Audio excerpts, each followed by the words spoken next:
لباسای عروسی همه جا هست. امیدوارم ندیده باشه. اگه دیده باشم دیگه کاری از دستمون برنمیاد.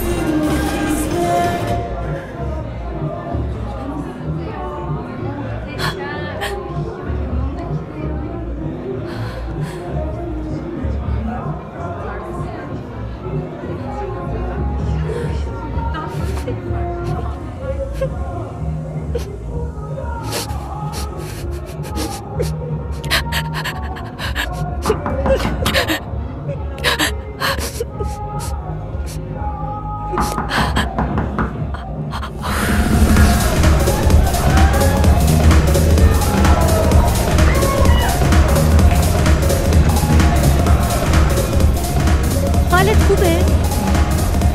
عالیم. خوبه. Sen Allah diyor sen içimi görüyorum sana güvendim. بیا بیا.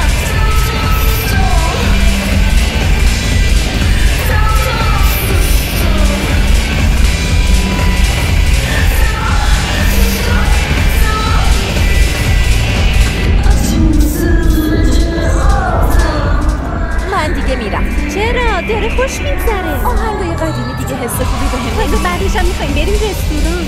شماها برید. امشب تنها نمون قوم. من خیلی وقت تنها. پس حداقل پشت فرمونش.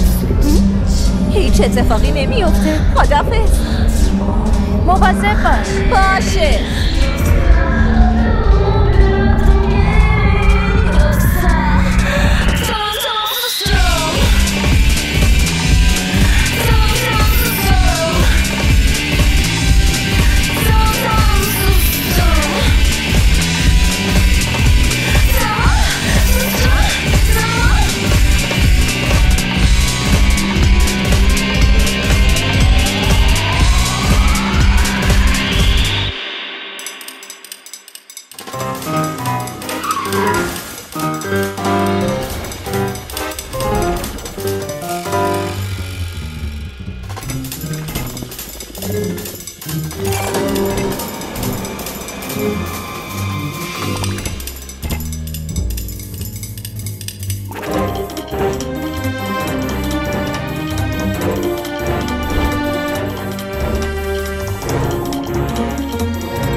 عشق در مدار 39 درجه. مای موویز با افتخار تقدیم. تو چی هستی؟ مدیر. تاس دست کیه؟ من. پس بنداز.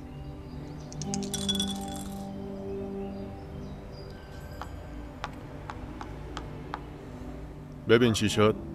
پیروزی رو دیدی و عجله کردی. چی به دست آوردی؟ فقط تایید دیگران. با این حال اگه به این سمت بری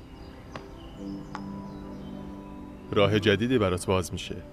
امروز یه کار خارج از شهر هست. یه پرونده طلاق. امتحانش کن. موکلم بهترین دوست رئیسمه. اگه موفق بشم میشم جزء سهامدارای شرکت. اما من نباید هیچ اشتباهی بکنم. چرا باید اشتباه کنی؟ چون کار توی ازمیره. مهم نیست هر کجا که باشی. فرق میکنه. ازمیر جلوی منو میگیره. اون هر کاری بتونه میکنه. امتیاز توی شرکت چنده؟ 37 از 37. طلاق‌های توافقی رو حساب کنیم چطور؟ 102 از 102. پس مطمئن باش که اسم تو روی تابلو نوشته میشه. اسم من. میری و کارو تموم میکنی. سوار هواپیما میشی و برمیگردی. همه انقدر ساده. بنداز.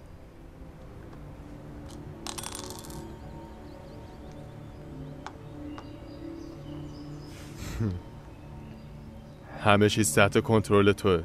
افسار کار هم دستته. همه چیز تحت کنترل منه. افسار کارم دست منه. همین الان هواپیما بگیر. اگه ترسیدی یا به چیزی نیاز داشتی. آی دروک خیلی ممنون. این وقت صبح قبول کردی بیا. متشکرم. وقتی از ازمی برام بویوز آوردی بی حساب میشیم. باشه اون با من. راستی صحبت از پول شد. ویزیت تغییر کرده. باید به دلار پرداخت کنی. من یه شماره حساب جدید برات میفرستم. باشه. نفس کشیدن رو فراموش نکن. 4 7 8 4 7 8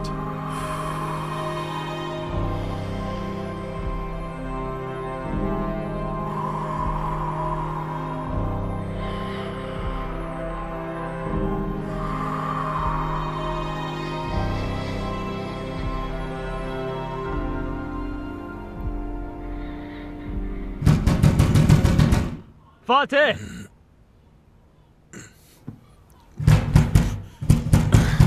اومدم بس کن. باز کن زود باش بیا دیگه. خیر باشه جما. اول صبح دیوونه شدی؟ آره خیره. من زنگ میزنم جواب نمیدی. چی کار کنم؟ یه خبر عجیب دارم.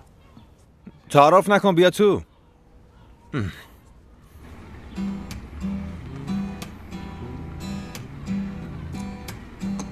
اگه بدونی چه آهنگی ساختم؟ شعر رو ننوشتی نه؟ نتونستم بنویسم جما. یه دمو هم ضبط کردم. میدونم داداش گوش دادم خیلی خوب بود. اگه می‌نوشتی امشب میخوندیمش. منظورت چیه که امشب؟ توی کنسرت. چه کنسرتی جما؟ پینهنی. من دیشب با سینان آشنا شدم. مخشو کار گرفتم و بهش گفتم امشب قبل از پینهنی ما رو توی بدروم روی صحنه ببره. ما هم میریم همین امشب. یه لحظه صبر کن. منظورت چیه که ما؟ من و تو دیگه. منظور تو چی؟ اینو میفهمم اما آخرین باری که من روی صحنه رفتم کی بود؟ خب امشب میری دیگه داداش. ببین سینان گفت اگه فاتح باشه من دیگه تسلیمم. من اونجا نمیرم جما. میری. من به یارو پیام دادم که میای. اون ما رو برای تو میخواد. بگیر. حالا برو. بیا دیگه پسر دلمو نشکن. چی میگی؟ یه شب دیگه ماشین تو میاری و با هم میریم. به هر حال من ماشین ندارم. ماشین چی شده؟ پدرم مصادرهش کرد. ماشین دیگه هم نداشت که سالم باشه. خودش گفت. حالا چیکار کنیم؟ نمیدونم چیکار کنیم جما. مگه از من پرسیدی که قبول کردی؟ پسر گفت پینهانی. حتی از خودم هم نپرسیدم. جما اینا رو بیخیال. من تا زمانی که آماده نباشم روی صحنه نمیرم. خودت هم میدونی. صبر کن. نمیتونی به این راحتی منو بفروشی. انقدر راحت میفروشمت که خودت هم باورت نمیشه. عذر موجه داری؟ مثل بچه‌ها حرف نزن. بهانه جما. موجه داری؟ منظورم اینه دوست دختر داری یا نه؟ نه. خیلی خوب. حالا چی شد؟ چه خبر شد؟ فاتح من تا الان رفیق نیمه راه شدم داداش. معلومه که نداداش. به همین دلیل ازت 2 تا چیز میخوام. اول ماشین میگیری و میریم بدروم چون داداش سینان باید روی صحنه تو رو ببینه. تا الان شده 2 تا. و اینکه اونجا اگه بهونه بیاری که صدام گرفته و کمرم درد میکنه و از این مزخرفات خودت میدونی منم یه نوازنده پیدا میکنم. 3 متن این آهنگو باید تا غروب بنویسی. باشه؟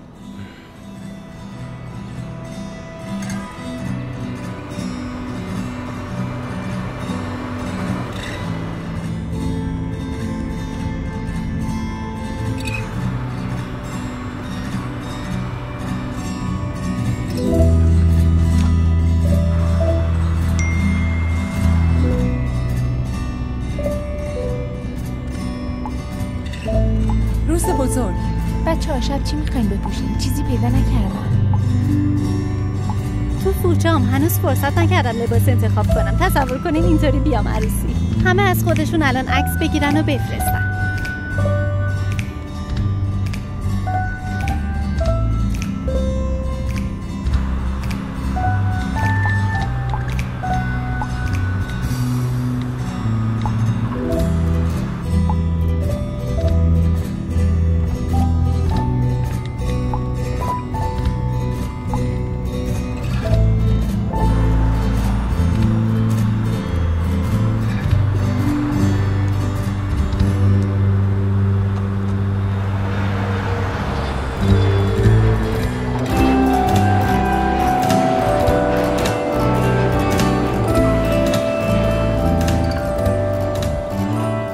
خیلی خوب بجا فاتح.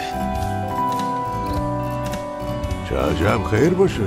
آفتاب کدوم بار در اومده؟ نه بابا، دیدم امروز کاری ندارم و گفتم بیام به حرفای بابام گوش کنم یا حداقل اینجا بشینم. خوب فکری کردی. آره؟ شاید هم علاقه‌مند شدی و موندی. شاید، باید دید. مگه تو خوانندگی پولم ها؟ مشکل همینجاست. تو کلو ببو گند مردم رو تحمل کن. آره بابا، واقعا افتضاح. میخوای خواننده عروسی بشی؟ شاه پسر داریم، دوماد قند و اصل. فاتح تمومش کن. باشه امشب ماشین رو لازم دارم. قول میدم از میگیرمش و صبح بهتون تحویلش میدم. واقعا به ماشین نیاز داری؟ تقریبا بله. برای چه کاری؟ برای چه کاری؟ در واقع کنسرت. اما بابا فقط برای همین یه روز. چی میگی؟ میتونم ماشین رو بگیرم؟ این چه حرفیه؟ مال خودته. ممنون بابا.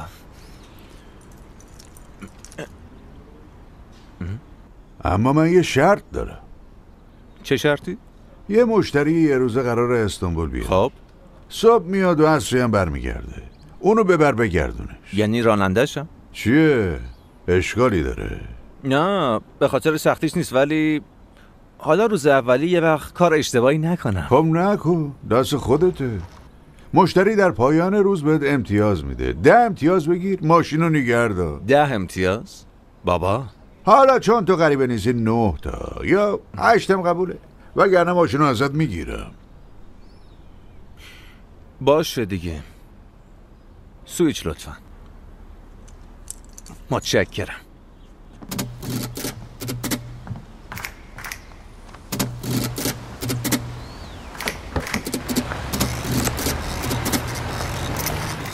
بنابراین تیپ شخصیتی ما چگونه بر عشق و زندگی خانوادگی ما تاثیر میذاره.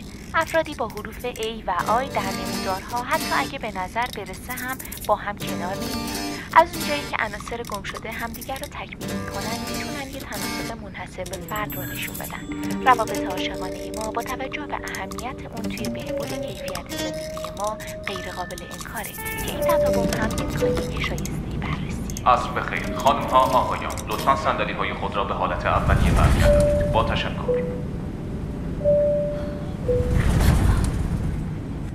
همه چیز تحت کنترل توه.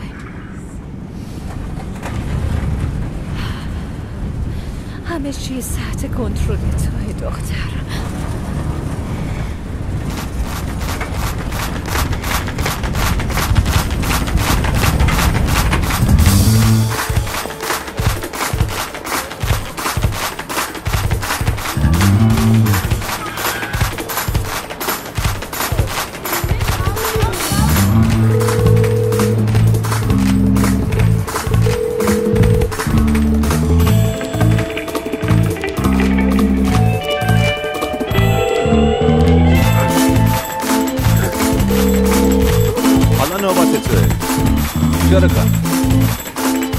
خیلی خوب، نامهدی نداریم.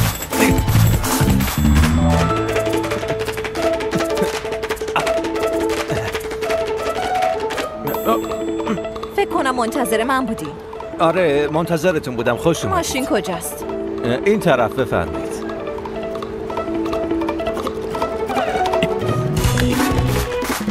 از اینجا.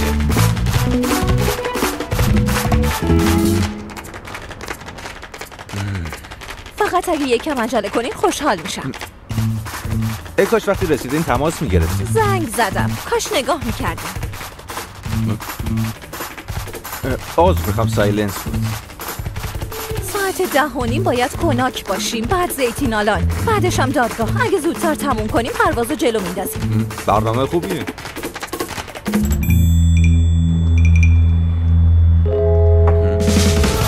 به وقتش باید با هم بریم آلسانجاک. باشه. باید یه جایی وایسیم تا بویوز بخریم. شما بویوز دوست دارین؟ نه، برای دوستم میخرم.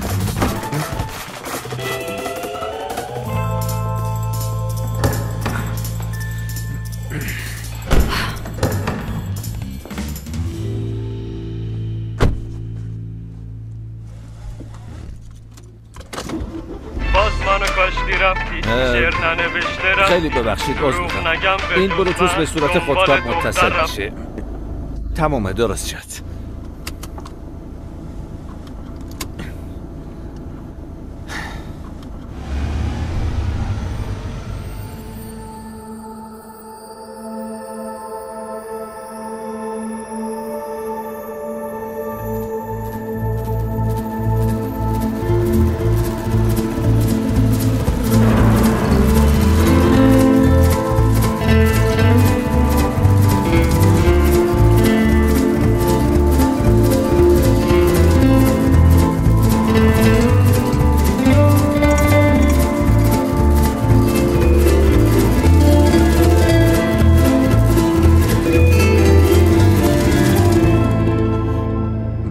قبلا هم به ازمیر اومدید؟ من اهل ازمیرم. خیلی خوبه. از اسمتون معلومه. پرنده قمری، نه ساندویچ. خب من فقط میخواستم. خب پس همیشه یه پاتون اینجاست. 3 ساله که اینجا نیومدم. 3 سال؟ دلتنگ نبودین؟ نه، استانبول کافیه. ولی من اصلا نمیتونم توی استانبول بمونم. ازمیر ما خیلی قشنگه. کوفته تو بالکن، چشمه‌های آخر هفته، عالیه. توی استانبول فقط باید بدوی. هر کسی یه جوریه.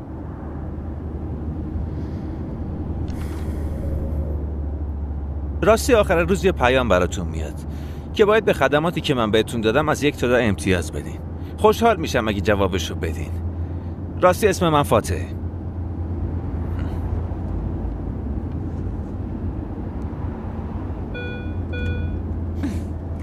ماشین کرایه‌ای بنزینم نداره. ببینین مثلا این هم بدیاش. خب من فقط امروز اینجام. دوستان من احتمالاً حواسشون نبوده، اما حلش میکنم، نگران نباشید. نفهمیدم چرا فقط امروز؟ کار من این نیست. خدا بخیر کنه.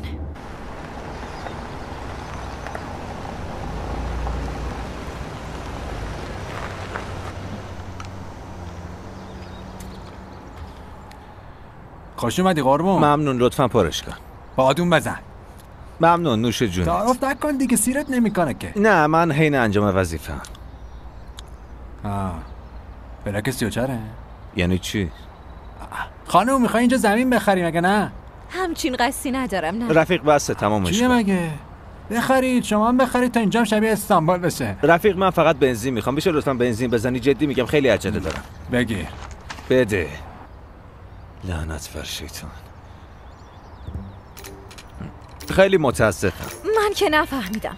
شما واقعا راننده نیستین؟ خب شرکتی که ازش ماشین کرایه کردی مال پدرمه. من فقط امروز کمکش. گواهینامه رانندگی دارین که نه؟ خب معلومه. آره یا نه؟ دارم. البته که دارم. چه عجب.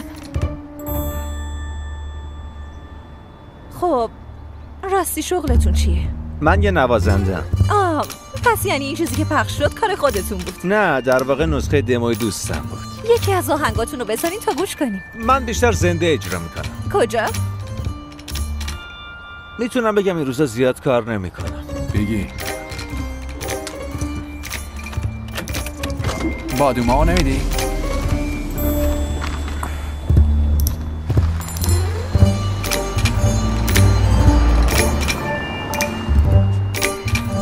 همینجاست. باشه ممنون. فقط من نمیتونم صبر کنم. اگه ممکنه کارتون که تموم شد بهم زنگ بزنید. باشه زنگ میزنم. البته اگه صدای گوشتون این بار باز باشه.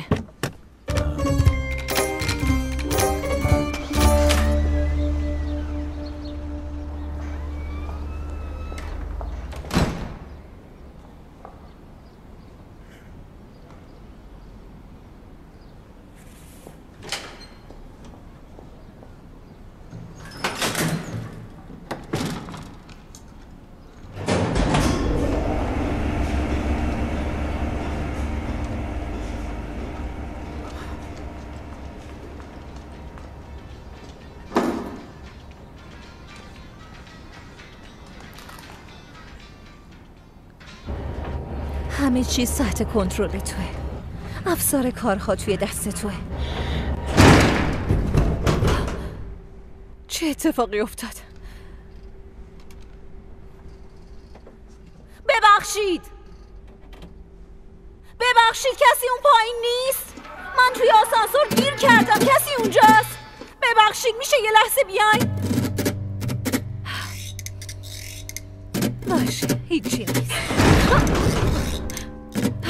کمک کنین، من توی آسانسور گیر کردم. کسی اونجاست؟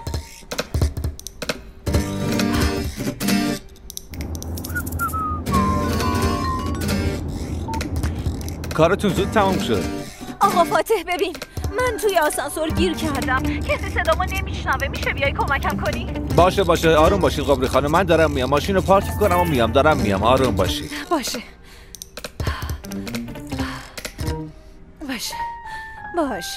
هیچی نیست. آروم باش. همه چی درست میشه. آروم باش. نوش جونتون برای شما و شما.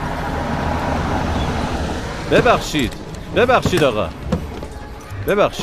ببینید این ماشین امانت دست توه. باشه میتونید اینجا پارک کنید. میدونم داداش، ولی 25 تا ساندویچ قمری برام آماده کن. من میرم و برمیگردم. وقتی برگشتم برش میدارم. تو 25 تا ساندویچو بپیچ، من میام. باشه. دمت گرم. آروم باش. تموم شد. هیچی نیست. باشه. هی رفیق، برادر من چی کار داری میکنی؟ داداش اینو بردار. تو مدیر ساختمونی؟ نه، برای تعمیر آسانسور اومدم. خب این گیر کرده یا آدمم توشه؟ بی خیال. دوباره؟ اینو راه بنداز جون عزیزه. باشه الان راش میندازم. تو خودتو ناراحت نکن. قمری خانم من اینجام. قمری خانم نگران نباشید. من اینجام. باشه آروم باشید. تموم شد. قمری خانم آروم باشید. من مسئولشو پیدا کردم. من نمیتونم نفس بکشم. من نمیتونم. خیلی خب، باید این درو باز کنیم. یکم فشارش بدید. بیا. فشار بدید. یکم بیشتر. دوباره. محکم‌تر. همینه. از ازمیر متنفرم.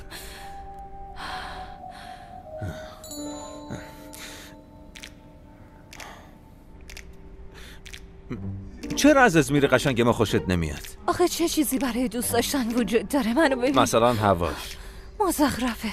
عیبی نداره. دمپایی و شلوارک و عصرانه و نوشیدنی یا حتی آدماش. چاق و تنبل.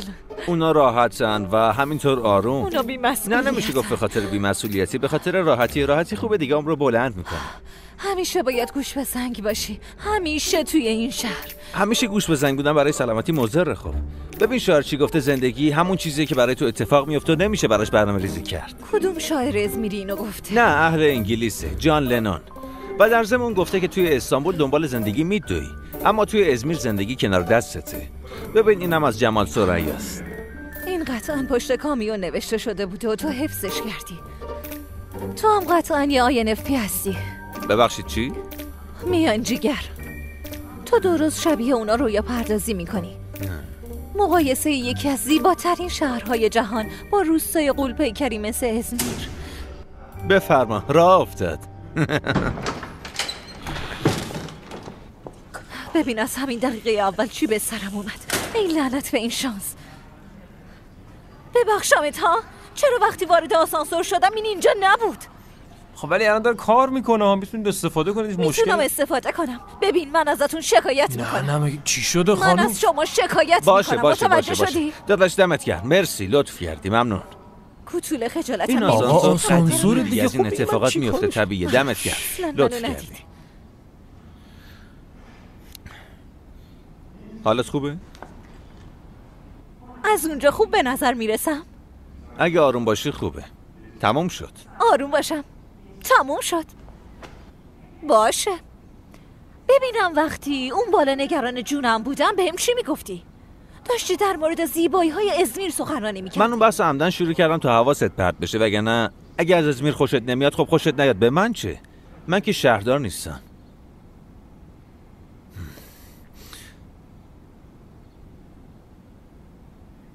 معذرت میخوام. ازت ممنونم. خواهش میکنم. یعنی یه بنده خدا تو این آپارتمان نبود؟ هیچ کس صدامو نمیشنید؟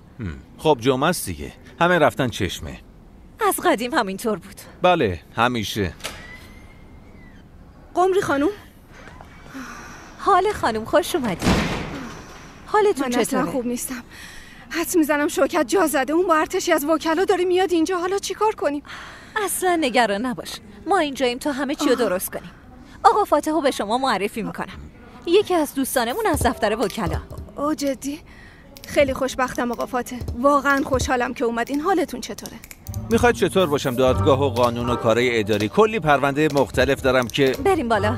البته بریم. بفرمایید. باشه ممنون. خب شما برین، ما با پله میایم، چون ظرفیتش فقط یه نفر. باشه ممنونم. مراقب باشید.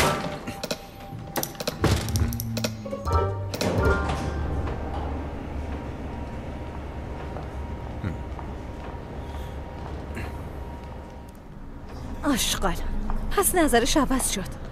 به خیالش میخواد منو بترسونه، اما گول نمیخورم.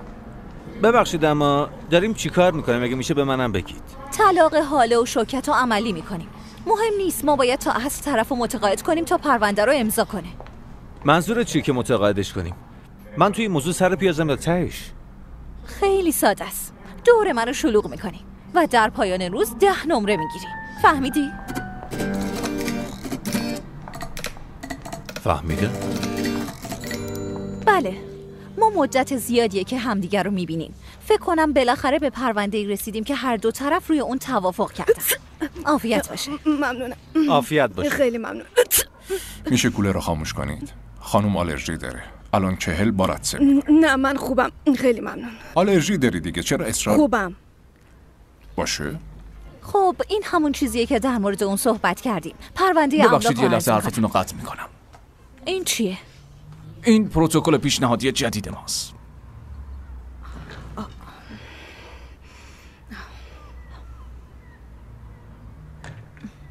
چرا جا زدی؟ خب هم طلاق بگیریم هم همه چیز همونطوری که تو میخوای باشه. نمیشه. من چیز ناعادلانه‌ای درخواست میکنم؟ مگه ممکنه؟ تو مگه درخواست ناعادلانه هم میکنی؟ تا قیام قیامت حق با شماست. پس میخوای اوضاع رو سخت‌تر کنی؟ دقیقاً. اگر شما دوست دارین که این کار امروز تموم بشه، بفرمایید، پرونده جلوی شماست. بفرما. من که گفتم. چی گفتی؟ چی گفتی؟ اصلا معلومه چی میگی. تو همون مردی هستی که امروز زدی زیر حرف دیروزت.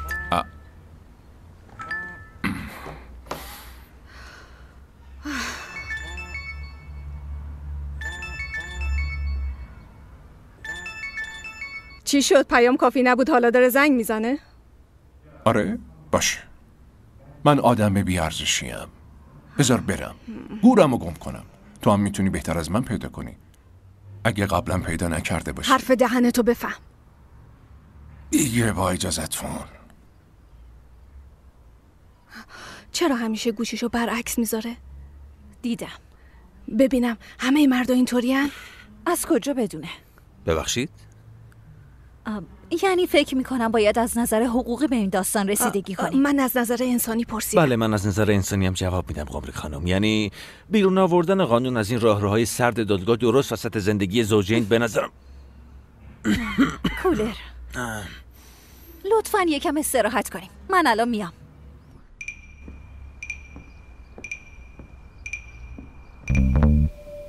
الو؟ ببخشید عزیزم، نتونستم فوراً جواب بدم.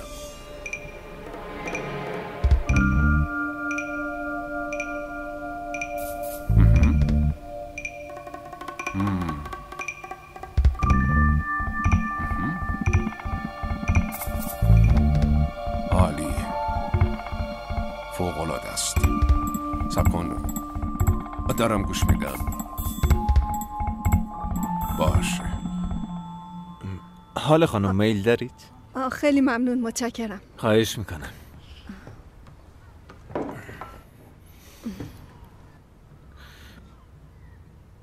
حالتون خوبه؟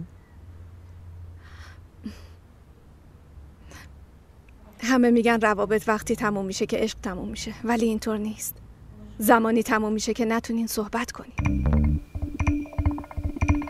کارم زیاد طول نمیکشه. بعداً میبینمت عزیزم. فعلا.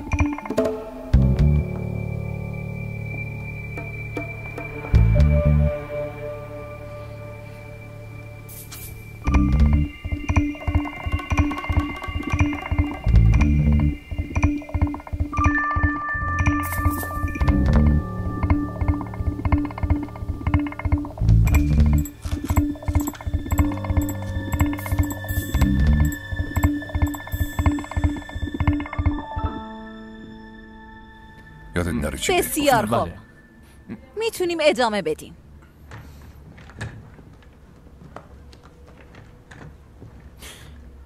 حالا نمیخواد طلاق بگیره.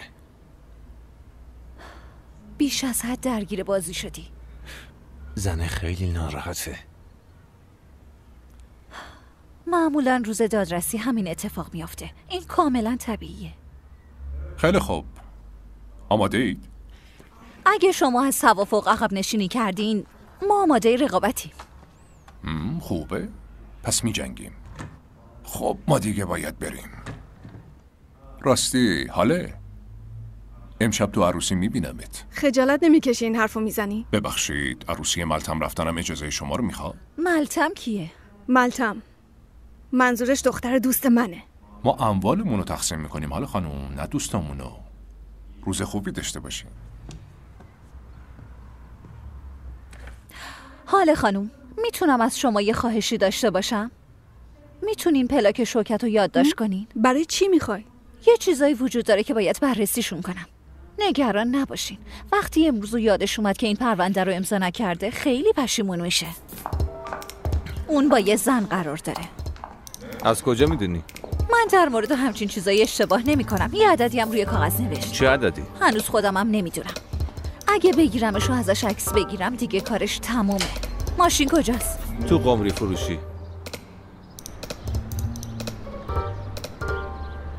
خب ماشین رو درست پارک میکردی. آخه چرا دادیش دست قمری فروشی؟ خب این از مزیت‌های ازمیره، چون اگه توی استانبول باشی همچین چیزی امکان نداره. معلومه که نمیتونی به کسی بسپاریش. در جا میبرن و تیکه تیکش میکنن. خب وقتی توی اون وضعیت زنگ زدی اومدم که نجاتت بدم، نمیتونستم به چیز دیگه فکر کنم. چطور این شوکت رو پیدا کنیم؟ اگه ازمیر یه روستا بود توی میدون داد میزدیم و اون وقت پیدا میشد. باید یه کارگاه پیدا کنیم. این کار جرم نیست؟ چاره ای نیست چون شوکت زبون نمیفهمه. IARP یه آدم بی احساس. این حروف چیه؟ چیز شبیه طالبینی؟ خیلی علمیه. تیپ شخصیتیه. راستی ما اسکندر رو داریم. اونم که دوستای خیلی زیادی داره. اون حتی یه آشنای پلیس هم داشته که میخوای میتونم ازش بپرسم. باشه خوبه. باشه. هی رفیق. خیلی ممنون. من الان میام پیشت. ببین. دیدی؟ صحیح و سالم سر جاشه. چون اهل ازمیر بوده کوچیکم فکر کرده.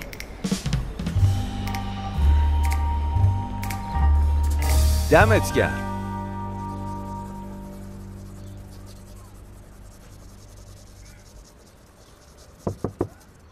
بازش کن. برای کسایی که اسمشون قبریه مجانی اینطوری گفت. یکی بگیر. نه گرسنه نیست. پس اینو بگیر بعدم بخور. بگیر. باشه.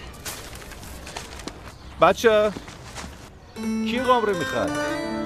بیا. یکی هم بگیر. اینم برای تو. بله اینم برای شما.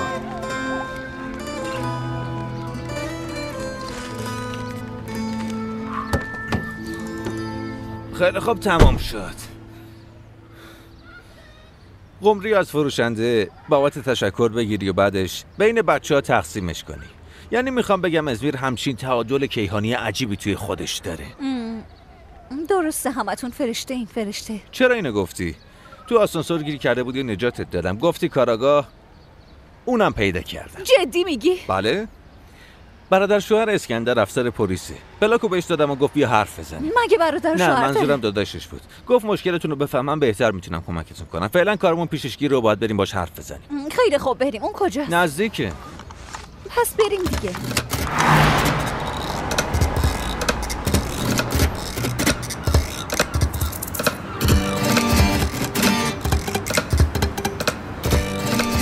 باید یه جایی همین اطراف باشه. ببین اگه اونو ببینی ازش خوشت بیاد. خیلی آدم خوبیه. کلی هم دوست داشت نداره. هیچ سوراخی نیست که توش وارد نشده باشه. همه رو میشناسه. ببینیش عاشقش میشه. آها اونجاست. آقا اسکندر. وای چه خبر پسر؟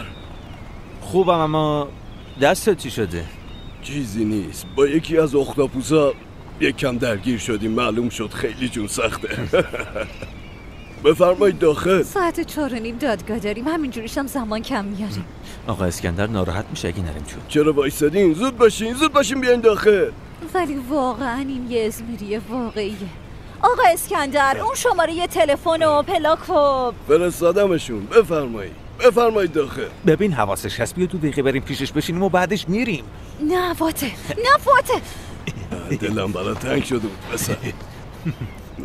هر چی بگی حق با تو. خیلی وقت بود میخواستم بیام پیشت. بذار معرفی کنم. فوبیای دریا داری؟ نه موضوعی نیست. خیلی خب پس بیا. فاتح نه بیا دیدی تمام شد. خیلی خب تمام شد. قبر خانم چند روزی مهمون ما هستن. خوش اومدی. عجب اسم قشنگی هم دارم. پرنده قمری. البته ساندویچ نه. آخه در مقابل قشنگی قمری ساندویچ چیه؟ بفرمایید راحت باشید. بشین. بفرمایید قایق خودتونه. خب اول یه چیزی بکنیم. آقا اسکندر بذارین اول در رابطه با یه موضوعی صحبت کنیم. باشه، اول یه گلوی تازه کنید، یه کمی زندگی کنید، بعدش حرف میزنید. بازش کن. زیرش همراکی از هم لیوان. دمت کرد. خب چی کار داشتی؟ از دست تو هیچ وقت درست نمیشه. استارت بزن.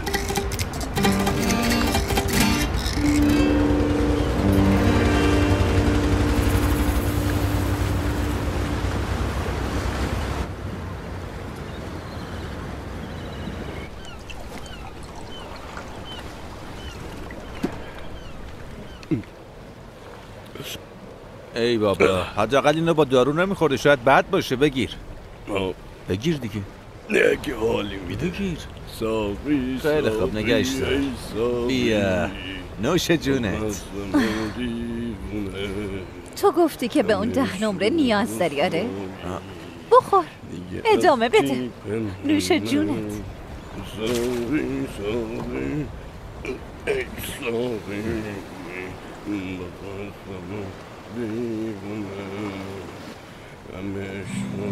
دستاتو دارم بگیر، عشق تو چشما ببین،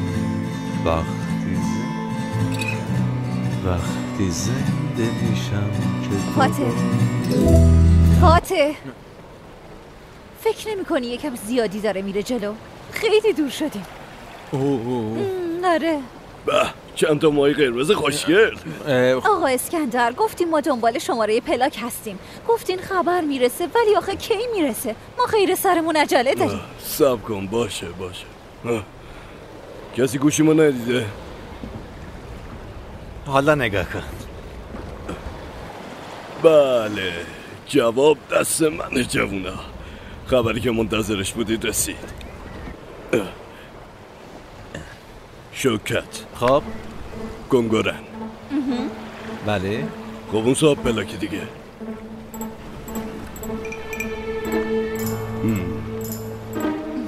مگه ما اینو ازتون خواستیم؟ از شما میپرسم ماشین کجاست، اما تو به حرف ما گوش نمیدی که. باشه پرنسس حلش میکنم. نگو پرنسس، نگو حلش میکنم یعنی چی؟ میکنم یعنی چی؟ به زبون شما ازمیریا یعنی بیخیال. فکر کردین من نمیدونم؟ دارن حق موکل منو میخورن، من توی دریا چی کار میکنم؟ سری دور بزن. میتونی برگردی یا نه؟ خوشم اومد، شیر دختریه. ببینم تو نمیتونی یکم آروم باشی نه؟ چه آرومی؟ چه جوری باید آروم باشم؟ یارو داره به زنش خیانت میکنه، اون وقت من اینجا. از صبح تا حالا همش داری میگی خیانت. تو از کجا میدونی که یارو خیانت کرده؟ بیا نشونت میدم، خودت ببین. بیا. تو مخفیانه از یارو فیلم گرفتی؟ خوب نگاه کن، با معشوقش صحبت میکنه. نه فقط یه صحبت عادی. یعنی چی عادی صحبت میکنه؟ نمیبینی که شماره روی کاغذ نوشت؟ شماره خالص. من که نمیدونم ولی ممکنه شماره. بده به من پسر بده. ببین نمیدونم چقدر برات مهمه، ولی کار من و ادامه زندگی به این پرونده بستگی داره. تو که راحتی، ماهی توی قایق، کوفته توی بالکن، تعطیلات توی چشمه. ببین الان با برادر شوهرش صحبت میکنه. داریو مورنو. لبخونی کردم میگه داریو مورنو. خب اون میره خیابون داریو مورنو. آره. بیا بگیر. لطفاً دور بزن.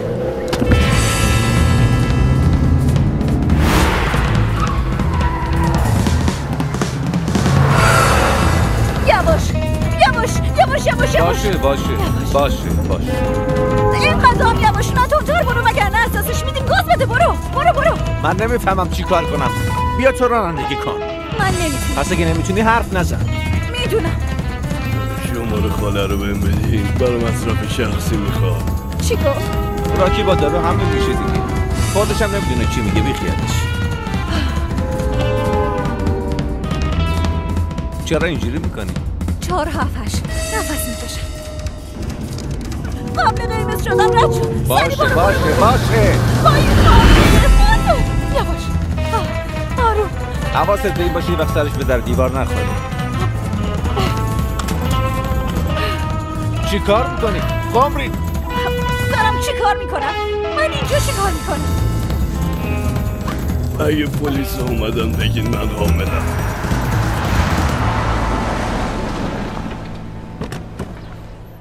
صبر کن منم میام.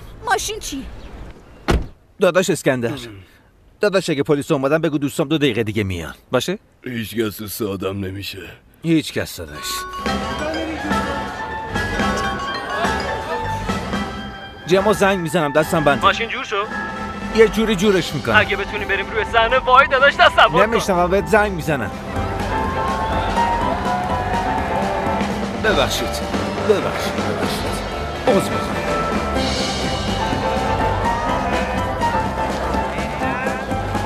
خیلی معذرت میخوام، ببخشید. یه راه بدید بچه. فاتح چی کار میکنی مسخره؟ باید عادی باشیم شبیه اونا. چرا حرف بی خود میزنی؟ منظورت چیه؟ خیلی خوب دیگه باید بریم. بیا بس. فاتح طرف بادر.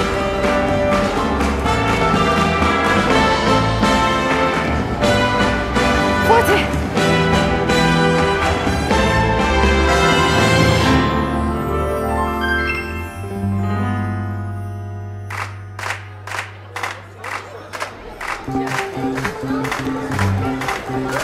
شوکت خیلی خوب بادر دیگه برو. یکی جلوشو بگیره.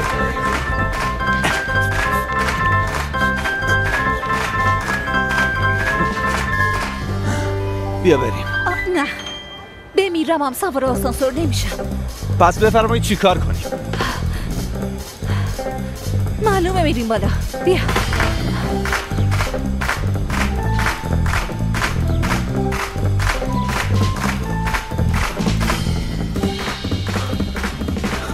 قمری آخه چه کاریه تو این گرما؟ کاش سوار آسانسور میشدیم. من جونمو از توی خیابون گیر نیاوردم. ما نمیتونیم به اونا برسیم. تمام زندگی من با افراد حیله‌گری مثل اون سپری شده. نمیذارم این آشغال اسمیری که فکر میکنه باشه از دستم در بره.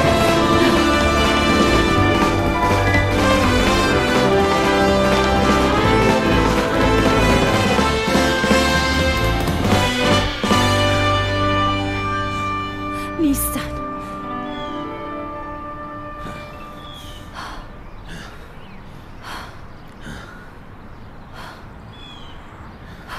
یه جوری پیداشون میکنیم. نگران نباش. بذار یه زنگ به اسکندر بزنم.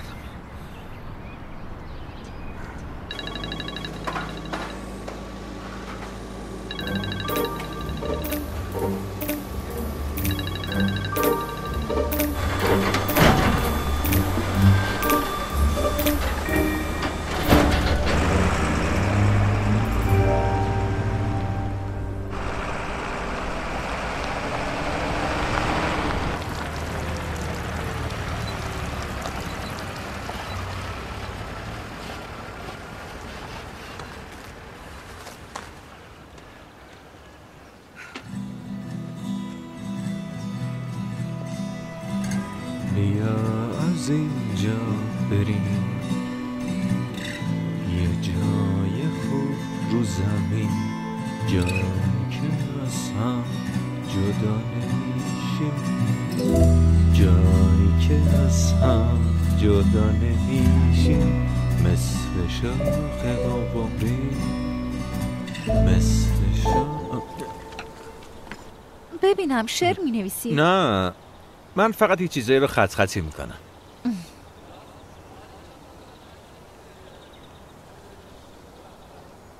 فقط در یه مورد باید به ازمیر بگم آفرین. خیلی راحت میتونی به عنوان یه زن بگردی و خوش بگذرونی. هیچ کس حتی نگاهت هم نمیکنه. چه عجب یه چیزی پیدا کردی که ازش خوشت بیاد. فقط همین یکی. باشه. میخوای عوضش کنی؟ آره. 10 دقیقه دیگه ماشینو میارن. خدا رو شکر بچه آشنا بودم، بیا بگیر. داداش زحمت نمیکشیدی، خودم حلش میکنم. نه، همه چی تقصیر من بود. من خوابم برد و شما رو علاف کردم. دخترم متاسفم، کارتو خراب کردم. نه آقا اسکندر، تقصیر تو نیست. ازمیر فقط با من مشکل داره. آرسی با دوستم صحبت کردم، گفتم رادیویی پلاک و تلفن رو انجام بده. اون چی گفت؟ داشت چیزای تخصصی میگفت. گفتم من نمیفهمم، اعصابمو خورد نکن، فقط حلش کن. بهم گفت حوالی 2:30 زنگ بزن. باشه، پس ممکنه درست بشه. برادر زنته؟ نه بابا، این مرتیکه است. شب باید برم عروسی. عروسی کی؟ ملتم، دختری که از آشنام. الو. باشه، ایشالله. همون عروسی که حالا و شوکت میرن. از اونجایی که این یه روستاست همه میرن. از کجا اینقدر مطمئنی؟ شاید یه ملتم دیگه باشه. داداش اسکندر، اسم اون داماد چی بود؟ مرد.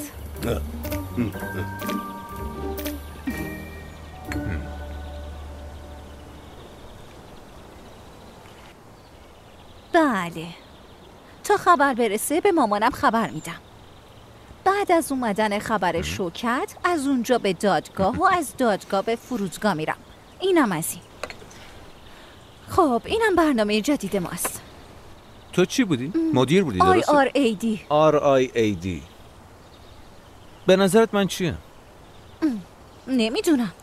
دلت میخواد بفهمی؟ اینقدر راحت میشه فهمید؟ آره خیلی ساده، با تست میتونی بفهمی. گوشیو بده. بیا. باشه. این سوالا رو جواب بده. باشه.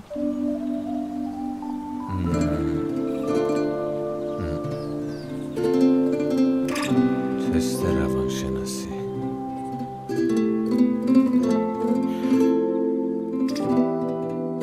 یکم زیاد.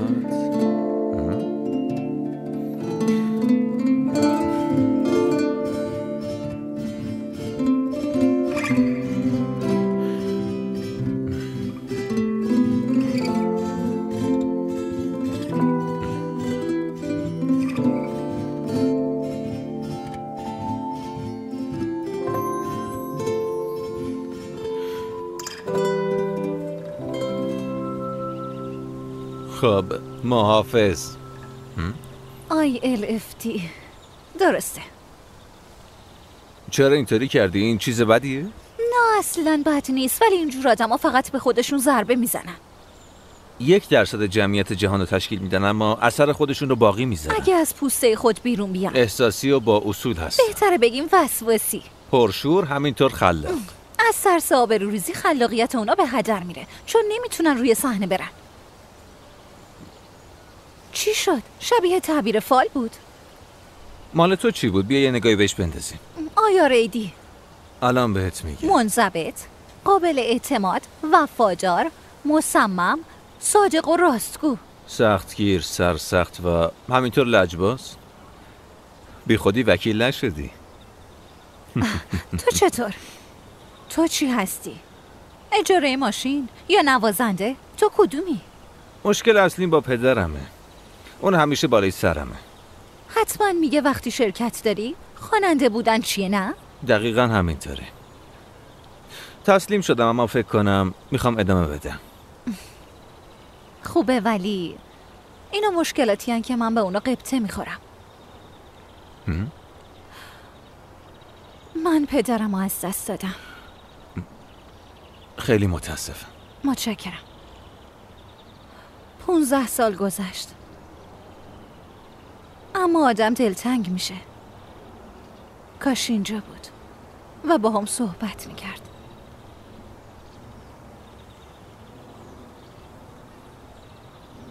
منم خیلی با پدرم صحبت میکنم، درست مثل تو. اما فکر کنم مشکل هر دوتامون یه چیزه. فکر میکنم نوشتن شعر برات عادت شده. قسم میخورم که فقط برای قافیه نگفتم، این به ذهنم رسید. مراقب باش. به چی میخندی؟ ببخشید، حالت خوبه؟ بیا. ببخشید وقتی افتادی فکر کردم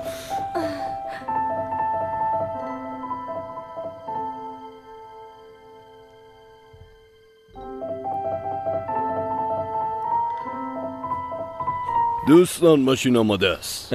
خب پس ما تو میخوای کجا پیاده بشی داداش؟ منو جایی نرسون، الان من مسئولم، تموم شد. خب من که بهت گفتم ماشین مال شرکته و قمری خانم و مشتری ماست. پس اگه جلوی من معذب میشید؟ نه من اصلا معذب نمیشم. خیلی خوب. باشه تو هم بیا. دوستا من پول گذاشتم.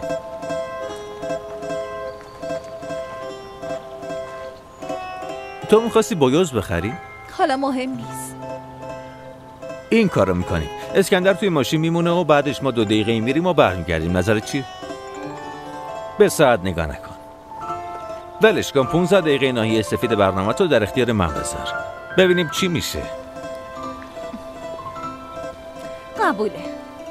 خیلی خوبه. ممنون. خواهش میکنم.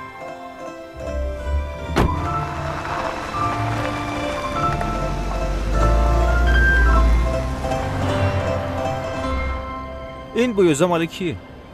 دروک میخواست. حدس میزنم دوست پسرته. نه، مربی زندگیمه. اینی که گفتی کیه؟ گفتم مربی زندگی دیگه. وقتی مسیرمو گم میکنم اون بهم جهت میده. به نظر میرسه تو خیلی خودتو گم میکنی.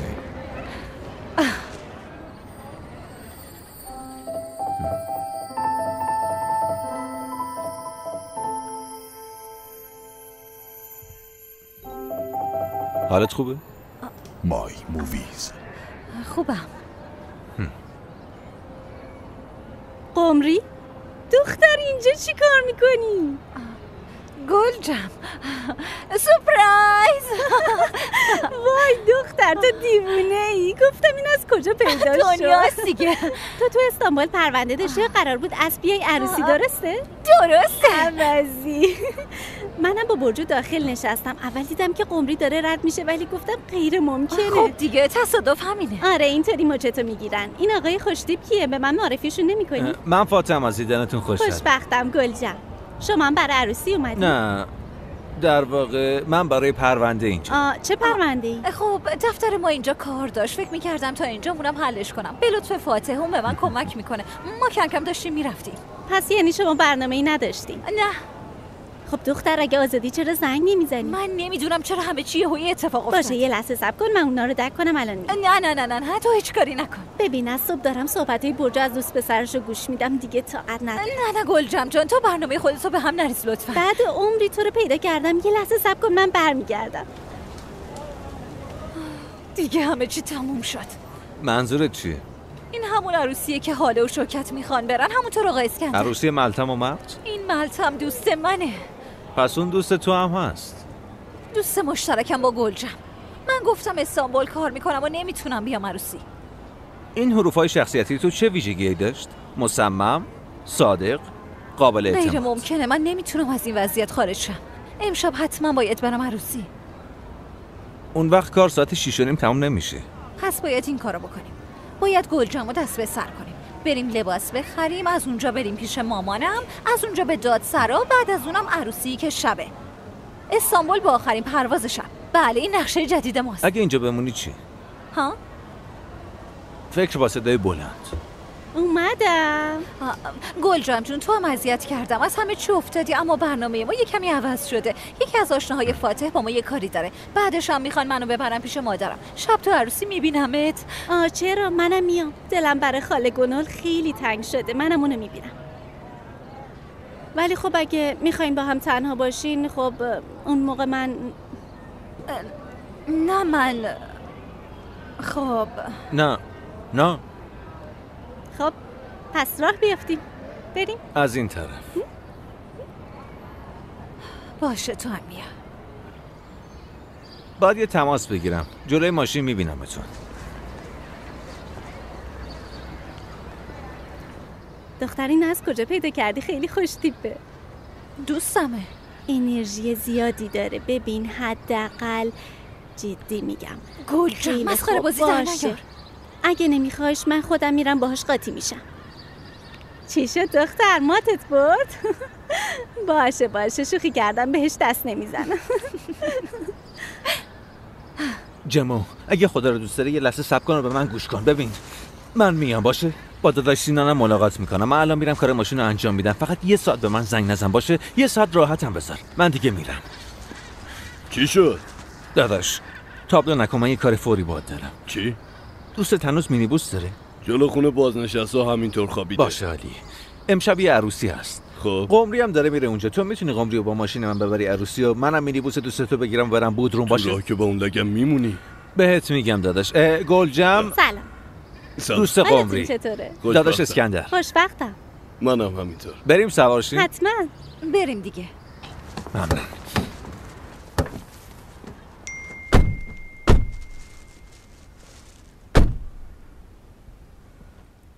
مامانم توی جزیره تنهاست. میگه منو از اونجا اینجا بیار. باشه.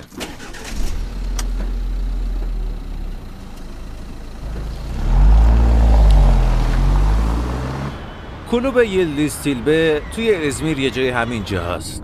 جدی میگی؟ آره باید یه جای همین اطراف باشه. یلدیز یه شب روی صحنه میرفته که سزن آکسو میاد تا گوش کنه.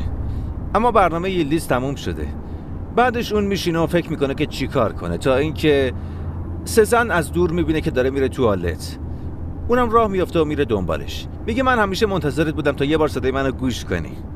سزن میگه باشه. دوباره میره روی صحنه و میخونه. یه جوری میخونه که سزن میگه بیا استانبول. اونم میره و سرنوشتش عوض میشه. این چیزایی کم شانس هم میخواد. آقا اسکندر خبری نشد؟ بذار ببینم. نه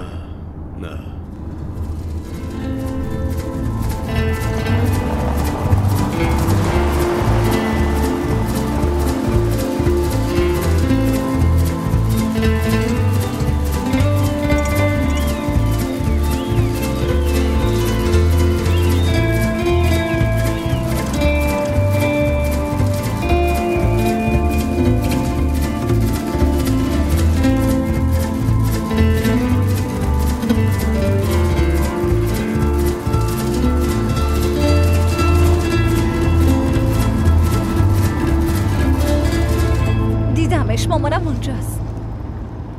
اونجا فقط یه خانومه، همونه؟ خودشه. فوراً میرم پیشش. نه رو بذار زنگ میزنم. اشکال نداره، خودم صندل دارم. منم همراهیشون میکنم. اسم مادرتون چی بود؟ گنول. چه سعادتی.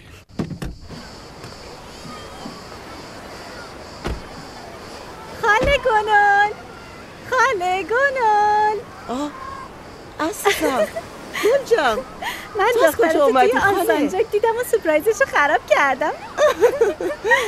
عرض ادب سرکار. سلام، من اسکندرم. گنول. خیلی وقت حفظش کردم. شما خیلی مهربونین آقا اسکندر.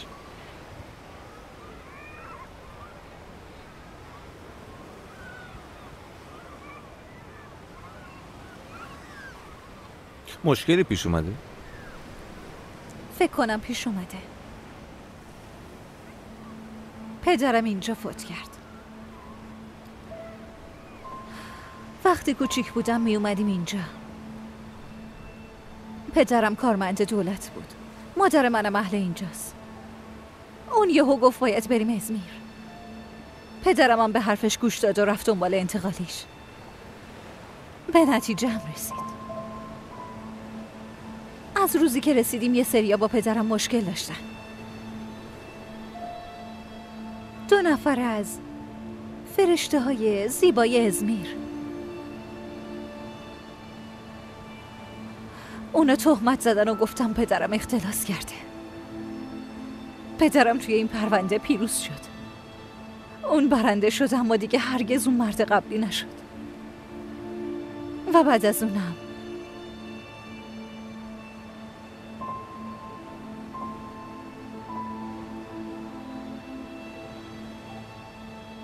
ما 2 ماه اینجا موندیم. قبلا اینجا بیمارستان دولتی اورلا بود.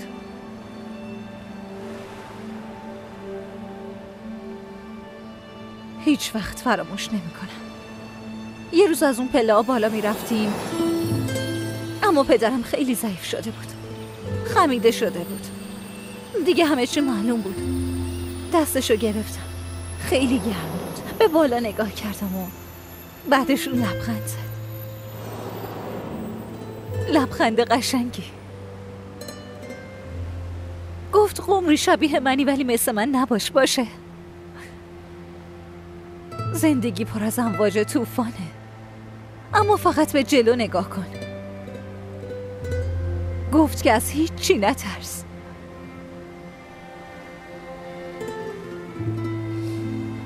و هفته بعدش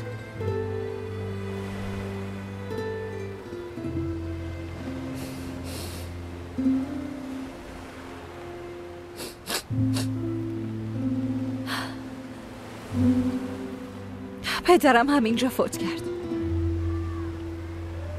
مادرم هم جلوی اون به دریا میرفت. آدرس من تو آوریل و نوام همیشه معلومه، همون پناهگاه ماهیگیری. میدونستی من یه قایق کوچیک دارم؟ واقعا؟ اسمش حسرته. مثل قایق تانجوکان. وای عزیزم، عشق من، خوش اومدی مامان. ممنون مامان. دلتنگت بودم. فاتح دوست من. سلام عزیزم. سلام. باشه بفرمایید. فاتح جان من نمیتونم جلو از بشینم. کی نمیتونی مامان؟ خب قمری تو بشین جلو دخترم. بفرمایید. مامان یه لحظه بیا. من برای عروسی امشب لباس میخوام، ولی گلجان نباید بفهم. باشه توی خونه حلش میکنی. مامان من برای عروسی لباس میخوام. کدوم خونه؟ باشه عزیزم من میگم اونو حلش میکنم. دخترم بیا دیگه، بیا دختر قشنگ من. ببخشید باعث زحمت شمام شدیم. خواهش میکنم، چه زحمتی، جاتون راحته؟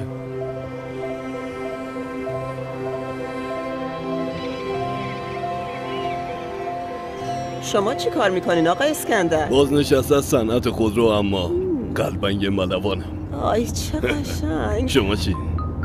ببخشید یه لحظه، این مهمه باید جواب بدم. یه لحظه بفرمایید. جانم عزیزم من توی ساحل بودم، کارتو بگو.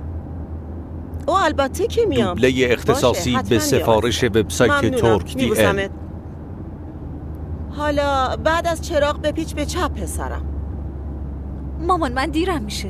فقط 5 دقیقه کار داری. من یه لحظه هم وقت ندارم. روز من زیر و رو شده. دختر تو وضعیت بدیه. کدوم دختر؟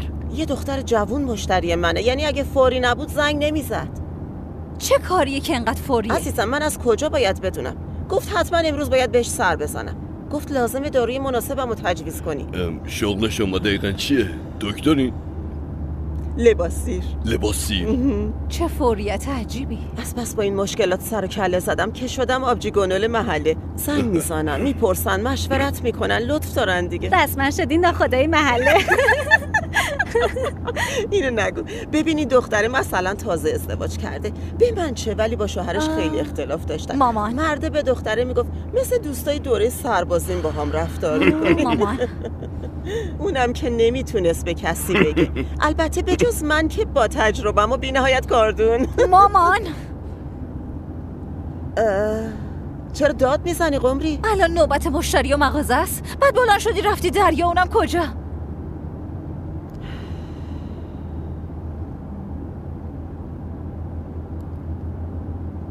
اومدم اینجا تا حداقل یکم ببینمت.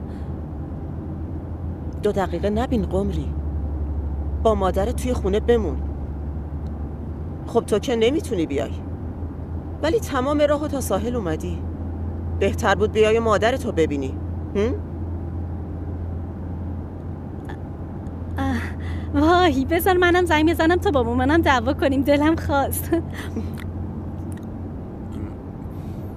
ببخشید اما الان دقیقاً باید کجا بریم؟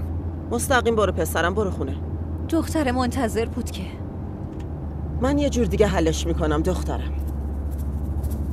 تو هم که همه چی حل میکنی.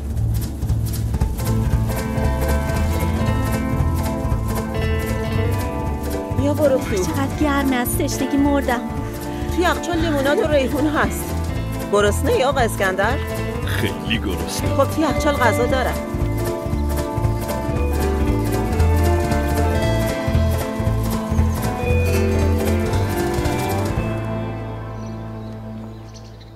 استرس داری؟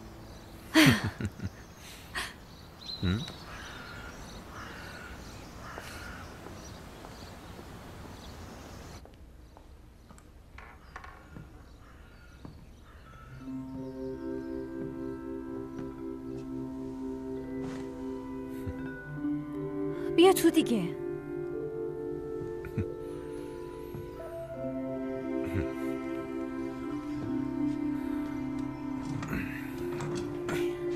اتاق قشنگیه. همینطوره. پدرته؟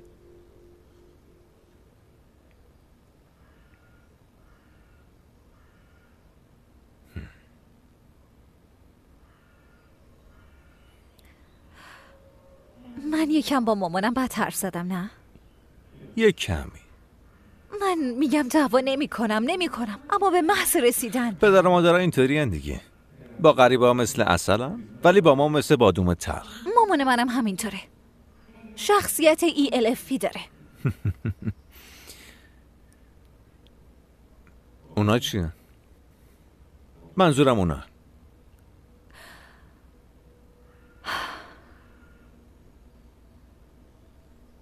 یه خاطره از یه شب عروسی. داستانش طولانیه، فراموشش کن. فکر کنم بشه خلاصش کرد. بگو.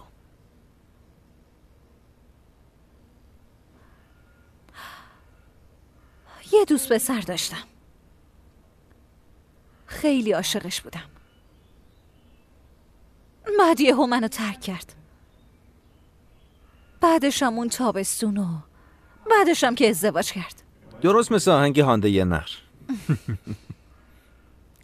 بهش گفتم وقتی با هم بودیم هم تو با این دختر رابطه داشتی، وگرنه امکان نداشت. انکار کرد. شبی که اون ازدواج کرد رفتم بیرون تا یه کمی ذهنمو آزاد کنم. زیادی پرت کردم. رفتم و ماشینمو کوبیدم تو دیوار. یه پلاتین اینجاست، یه پلاتینم پشتم. دقیقاً 1 ماه توی بیمارستان بودم. اگه پیاده اینجا رو ترک کنم دیگه هرگز پامو توی ازمیر نمیذارم.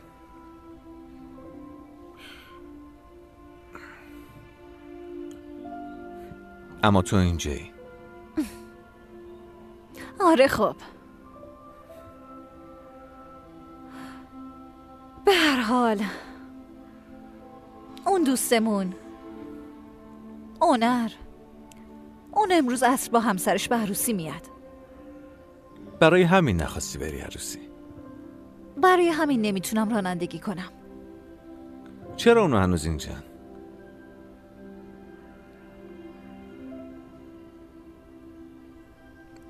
فکر کنم دیگه بهش نیاز نداری. قمری اینو امتحان کن. این چیه مامان؟ لباس نامزدیمه. همینطوری که بوده مونده. قسمت امروزه. مامان عزیزم خیلی ممنونم ازت. دختر قشنگم.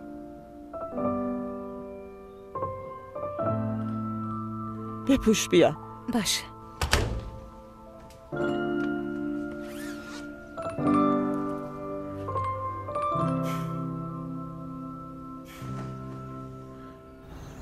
فقط چند ساعت مونده، چیکار میکنی؟ من چیکار کنم داداش؟ از صبح 1000 تا مشکل برام درست شده، تو که خبر نداری. راستی فکر کنم مشکل ماشین رو حل کردم. الان کجایی؟ من طرف گوزل باغچه‌ام.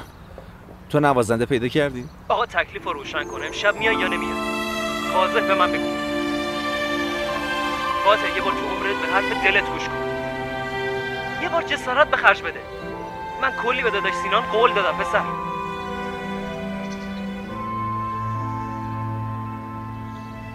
الو، میگم میای یا نمیای؟ من نمیتونم بیام داداش. ببین بهت گفتم بعدش نگفتی. یه بهانه خیلی موجه دارم. دروغ نگو، چرا صبح نداشتی؟ صبح نبود، الان هست.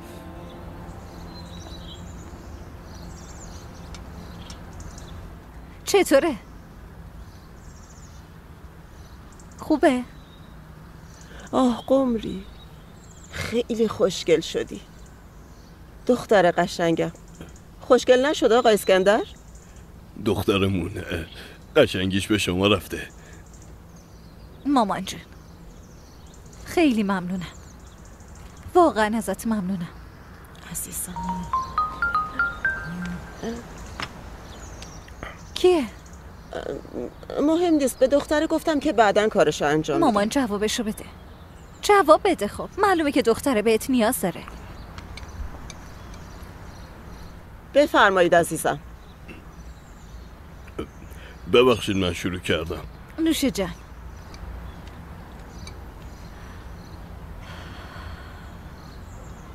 آقا اسکندر هنوزم خبری نشده نه؟ نه دخترم، پیام دادم ولی جوابی نداده. واضحه که پیداش نکردن. یکم صبر کن بهشون فشار بیارم.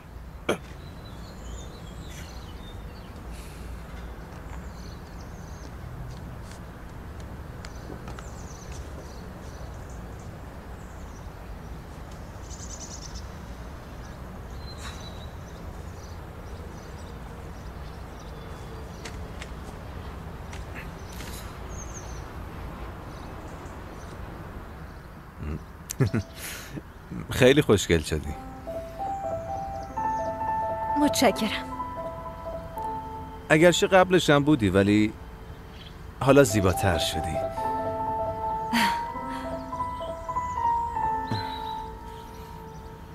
داره با برادر شوهرش صحبت میکنه؟ آره، هر چند اوضاع خیلی جالب نیست و از اولم معلوم بود که اینطوری میشه. اون اعدادی که دادی یه تعداد رمزن، اونا همشو زیر و رو کردن اما نتونستن شماره تو ازمیر پیدا کنن. اشکالی نداره عزیزم، اشکال نداره. چی میشه مگه؟ میارم برات عزیزم. شما آدرس تو به من بده. خیابون 1286. خب آها میدونستم. باشه عزیزم آلسانجاک، فهمیدم. باشه میبوسمت. خدافظ. یه لحظه صبر کن. چی گفتی؟ آلسانجاک خیابون 1286. این شماره تلفن نیست. چی؟ متوجه نشد. این شماره تلفن نیست، این آدرسه. ساعت 15:45 خیابان 1381. این محل جلسه است. ساعت چنده؟ ساعت 15:10. امکان نداره برای ما غیر ممکنه که برسیم. اگه شوکت رو بگیریم به دادگاه نمیرسیم. یه دقیقه وایسا، صبر کن، من حلش میکنم. 2 گروه میشیم، تو برو دادگاه، من از شوکت عکس میگیرم و برات میفرستم. اینطوری خیلی عالی میشه آقا اسکندر. ممنونم ازت.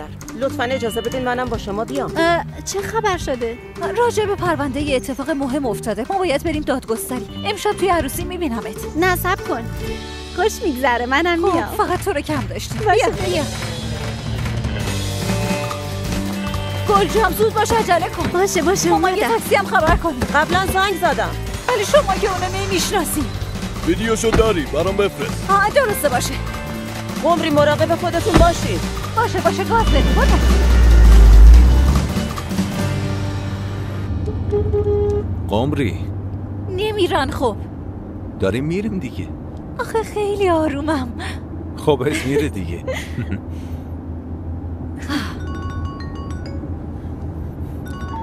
جما تو رو خدا منو تنها بذار. باشه خواهش میکنم، من خیلی کار دارم. توی همون مسیری هستی که گفتم؟ بله. قسمت بالای قفل از پایین بیا. باشه. الان کجایی؟ اطراف کلتو پارک؟ بله جما. از مونترو رد شدی؟ رد شدم. داری به لوزان برمیگردی؟ بله الان پیچیدم. چپ و راست نگاه نکن، فقط به جلو نگاه کن. یواش شلنگوات نشکنه. بیا بجام. تو چه جور آدمی هستی؟ تو به رویای خودت احترام نمیذاری، برای منم احترام قائل نیستی. بهت گفتم مهمترین شب زندگیم بود. لعنت. پری دریایی گلجمم. جما مورنو. از بستگان داریو مورنو هستین؟ اسم مستعارمه. با احترام به استاد. ببینیم مرد است. بذار ببینم. بیا. آی امیدوارم دیر نکنی. نه ما حتما موفق میشیم. ببخشید شما از کارتون افتادین. بذارید کار جوونم را بیفته. یه سوال آقا اسکندر، شما بچه هم دارین؟ 2 تا. از ازدواج قبلی با همسر مرحومم، اونا تمام زندگی منه.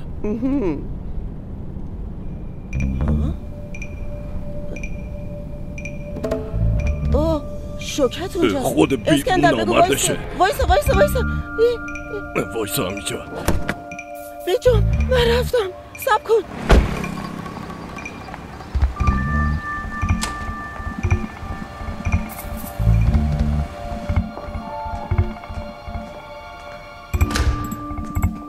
طبقه اول بود نه؟ بله طبقه اول. خوبه.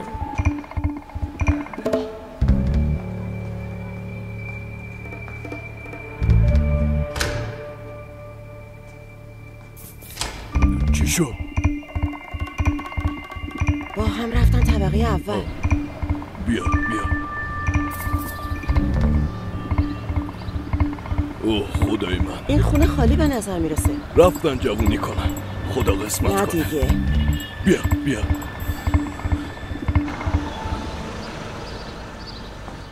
به سینان خبر دادی؟ بهش پیام دادم، منتظر خبرم. من کارتو درست میکنم، نگران نباش. جرمش رفیق فروشی و ترس از صحنه است. به خاطر آقا ما هم نمیتونیم بریم روی صحنه. بعد میگه بهانه موجه دارم. دربارش صحبت میکنیم. جما عذر موجه چیه؟ جما چیه؟ آدم فروشی خوبه؟ من نفروختم. ببین دارم تلاش میکنم، میبینی که تو روی صحنه نمیری. به سینان هم که زنگ نمیزنی. گفتم که بهش پیام دادم. عذر موجه چیه؟ جما لطفاً این موضوع رو تموم کن. موضوع دختره. چه میشه کرد؟ موضوع دختر برای ما فرق داره، چون اون موقع میتونی رفیق تو بفروشی. امیدوارم اون فرشته نباشه. نیست.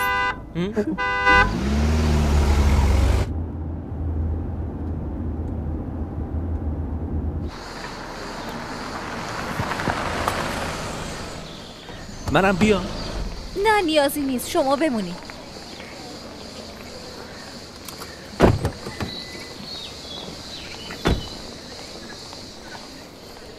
گفتم که تنها نمیذارمت. ممکنه یه وقت تعدادشون زیاد باشه. راستی من فقط همینجوری یه چیزی به جما گفتم. منظورم اینه که خواستم فقط ولم کنه. حالا اگه نمیگفتم مسئله دختره، اون منو ول نمیکرد. من رفتار جما رو میشناسم، برای همین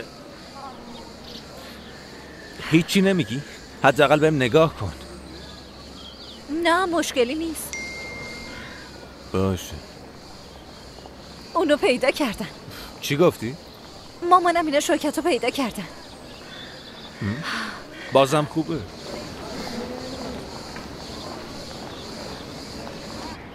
یواش.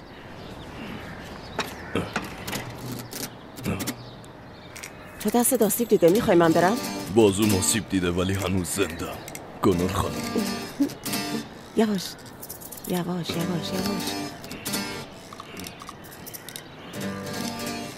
دیدیشون؟ اونا اونجا؟ همون کار میکنه. خود تو هم بیا بریم اون پشت. میبینی یا نه؟ به همین راحتی خیانت میکنه. مردی که بی تربیت. آتیش باره ها. بیا پایین. یواش بیا.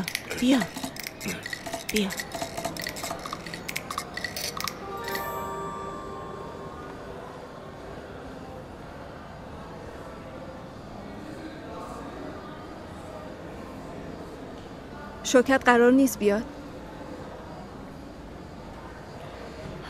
به نظر میرسه که فقط وکیلش بیاد. جای تعجبی هم نداره. قاضی از منم چیزی میپرسه؟ همونطور که صحبت کردیم باید بگین خشونت و عدم تفاهم. اگه راستشو بگم چی؟ اون منو تنها گذاشت. نمیشه مثلا بگم تنها گذاشت و حتی وقتی پیشم بود ازم دور بود؟ دادگاه به تنهایی اهمیتی نمیده، متاسفانه. فاتح خان یه وکیل متفاوته. فکر میکنم اون باید به تیم ما ملحق بشه. شاکی هند شاهین، وکیل او چاداش اصلان، متهم ملیک گورال، وکیل او جلال کارات. حاله خانم، من باید یه چیزی رو بهتون نشون بدم. چیو؟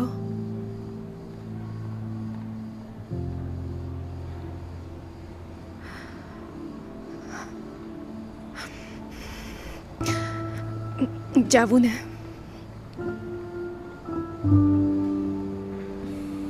ای کاش منم اشتباه میکردم، اما متاسفانه اتفاقیه که افتاده.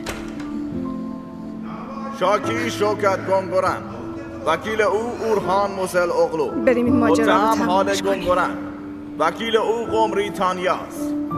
تو اینجا منتظر بمون. زنه به معنای واقعی نابود شد.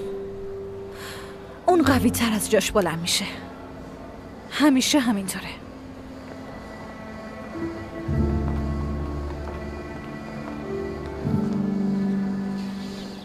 خب این شغل نوازندگی درآمدم داره؟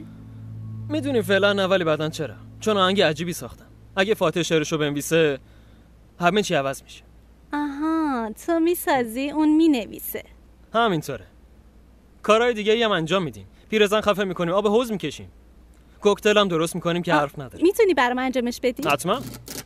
اما من گفته باشم هر کوکتلی رو نمیخورم. من عاشق بلوبری ام. اون که مثل شربت سرخ است. بذار فکر کنم تو چه جور زنی هستی. زود باش فکر کن من چه جور زنی هستم. ویسکی ترش؟ ترش به نظر میاد؟ نه. خب پس رویای صورتی ها؟ رام، مرد، گلاب. گلاب مثل پیرزنا؟ نه این هم اشتباه. لندن مرچی ها؟ لندن سرده و بارونیه. باید یکم گرمتر فکر کنی. مثلا یه چیز داغ مثل ازمیر. فهمیدم. من دستور مخصوص خودت دارم. ماجراجویی جدید. اسمش خوبه. ماجرای جدید. طعمش چی؟ من اطلاع ندارم. تلخ، شیرین. نظرت چی؟ نمیدونم میتونم بهت اعتماد کنم یا نه. چرا؟ به محض اینکه ماجراجویی جدید رو شنیدی دختر مورد علاقت رو درک میکنی. یعنی تو مثل دخترای اطراف من نیستی، آره؟ نه، اتفاقا میگم من یکی از دختریم که میشناسی.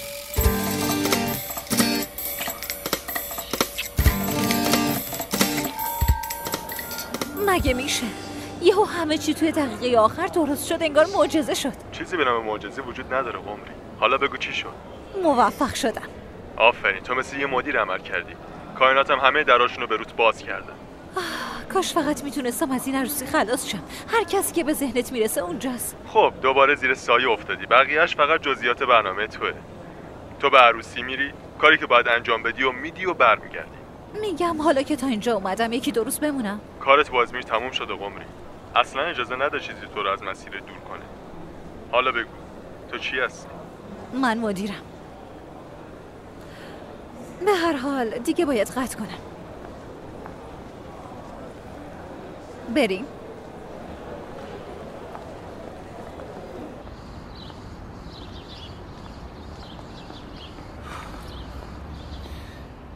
میبینم که حالت خوبه. شاید خیلی خوب نه، ولی خیالم راحت شد. الان تموم شد؟ یعنی طلاق گرفتم؟ نه، اما قسمت سختش تموم شد. از این به بعد فقط تشریفاته. پس یعنی عکس‌ها به درد خوردن؟ اصلا ارائهشون نکردم. چطور؟ توی این مرحله قاضی بهشون میگفت مدارک بیهوده، اما اگه لازم بشه بعداً ازشون استفاده میکنم. پس چرا اینقدر تلاش کردی؟ به خاطر حاله. وگرنه توی آخرین لحظه منصرف میشد. اون برای طلاق گرفتن از اون مرد یه دلیل مشخص نیاز داشت. ما هم بهش دادیم.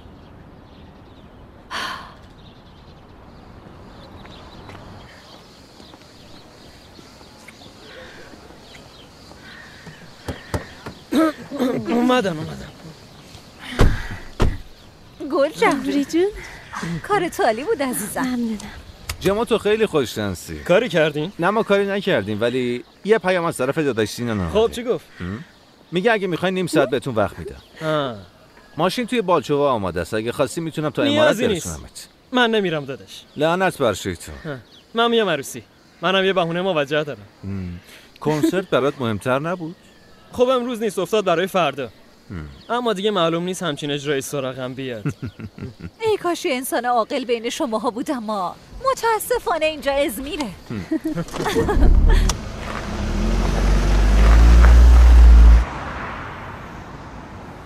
ببینم تو هم بر عروسی میای؟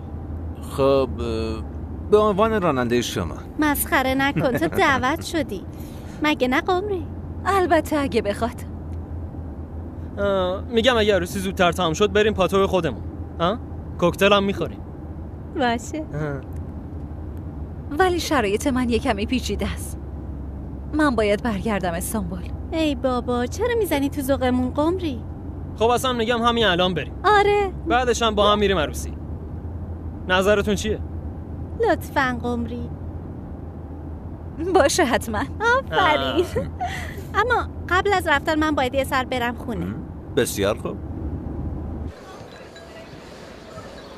گل جمعی ARP، جمع EAFP، کارآفرین و سرگرم کننده دقیقاً جفت هم دیگه. بهتر نبود با این حرفا جفت خودتو پیدا میکردی؟ چرا روی هنر کار نکرد؟ اون زمان تیپای شخصیتی رو نمیشناختم. حالا که میشناسیم. چه چیزی رو لازم داری خواب؟ برای مدیر چی مناسبه؟ محافظ نیست، اونو فهمیدیم. کارگر برده؟ گل جمع صبر کن. بچه ها دارن میان. ما دوتا یه زوج عالی جانگوچ 2 تا کوکتل بیار. دختر کجا غیبت زد؟ بچه ها یه خبر براتون داریم. صبر کن. ازدواج میکنی؟ نه من کارمو ترک میکنم و میشم مدیر برنامه‌های جمع. به نظرتون اگه ازدواج میکردین بهتر نمیشد؟ زوج خوبی میشیم نه؟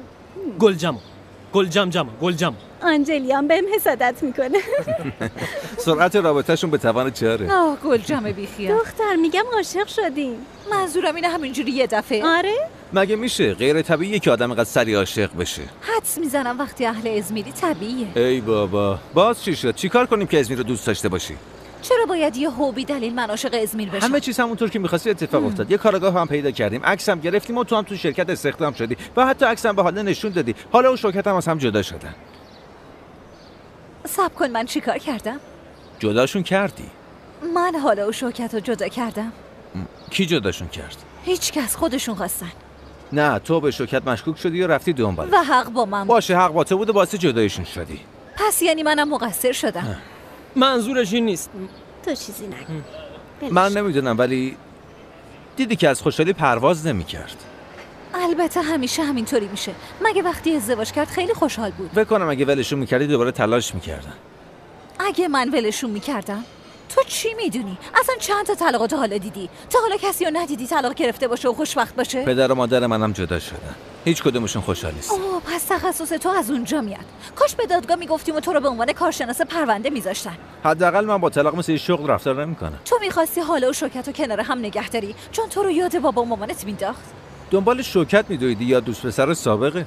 من کارمو انجام دادم. باشه، تو میتونی به کارت افتخار کنی، خیلی خوب انجامش دادی. ممنون. تو اول برو سر کار، بعد راجبش با هم صحبت میکنیم. این یعنی چی؟ یعنی تو یه نوازنده‌ای اما نمیتونی روی صحنه بری، نمیتونی آهنگ منتشر کنی. کی باورش میشه؟ از صبح جلوی چشم من داری شعر مینویسی ولی حتی 2 خطش هم برام نخوندی. این چه ربطی به ترس داره؟ چه ربطی داره؟ نکنه تو کوری؟ تو مدام در مورد ییلدیز تیبله صحبت میکنی، داستانی که اصلا ذات شجاعته، اما تو فقط به اون میگی شانس. چه تحلیل قشنگی، آفرین. چرا؟ نکنه اشتباهه ها؟ فکر کنم استانبولم برای همین دوست نداری. صحنه اونجاست و نورافکنام اونجان، اما تو اجازه داری اینجا توی دنیای کوچیک خودت با خوشبختی زندگی کنی. ببخشید بابا جلوتو میگرفت داره؟ گول نمیخورم. کاش تو هم به نصیحت‌های پدرت گوش کرده بودی. چی داری میگی؟ من چیزی نمیگم. نه بهم بگو، من گوش میکنم. خب پس بذار توضیح بده. من میگم تو ترسوی واقعی هستی. واقعا؟ تو از همه چی میترسی، حتی از ازمیر. یه چیز به اسم تیپ شخصیتی رو بهونه کردی و در مقابل آدمایی مثل خودت فقط یه سری حروف میبینی. برای تو هیچ حرکتی بدون برنامه و نقشه نمیشه. چون من مثل شما نیستم و به زندگیم اهمیت میدم. من یه برنامه دارم، یه مسیر. و ازمیرم جلوی برنامه‌های تو رو میگیره، درسته؟ گول خوردم. درسته، ازمیر جلوی منو میگیره. بس کن قمری، داشتی فرار میکردی. اگه گلجم گیرت نمیآورد الان توی پرواز بودی. صبر کن بدون اینکه منو ببینی میخواستی بری؟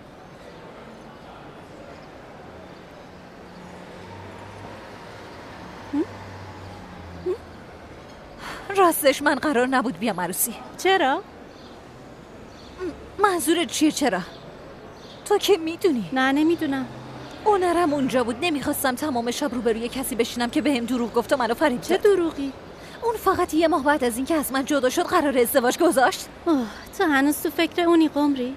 دربارش صحبت کردیم، گفتم بعد از تو شروع شد، نگفتم؟ برای دلداری من گفتی؟ نه من پرسیدم و تحقیق کردم. بس کن دیگه گلجم، من اشتباه نمیکنم. اما تو داری اشتباه میکنی. تو خودت داری مدام از افرادی صحبت میکنی که طلاق میگیرن و بعدش خوشبخت میشن قمری. اونا رو هم با یکی دیگه خوشحال بود. مهم نیست که با کی خوشبخت بود، باید راستشو میگفت. اون میگه ولی تو اصلا نمیخوای حقیقتو بشنوی. چه ربطی داره؟ خیلی هم ربط داره. تو نمیتونی تو این دنیای پر از چارچوبت به خودت بفهمونی که یه نفر توی یه مدت کوتاه با یکی دیگه ازدواج کرده. جدی میگی؟ آره. خب زندگی اینطوری نیست. عشقم اینطوری نیست. ممکنه تو اینجوری زندگی نکنی، خیلی از مردم اینجوری زندگی میکنن. خودم هم اینجوری زندگی میکنم. دقیقاً عزیزم، دارم اینو میبینم. یه آدم بیکار و بیار پیدا میکنی و 2-3 ساعته همه چیزو ول میکنی. ما لیاقت تو رو نداریم قمری. برات آرزوی خوشبختی کامل رو دارم عزیزم. گلجم، تو اصلا قانع نمیشی. حالا برو خودتو بدبخت کن. بیا بیا.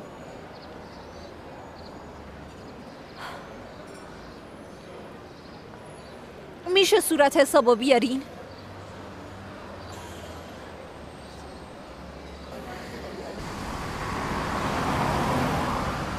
ماشینت اینجا نبود؟ احتمالاً پلیس بردش. وسایلم، تبلتم، فایلام، همه چیو بردن. الان حلش میکنم، نگران نباش. لازم نیست.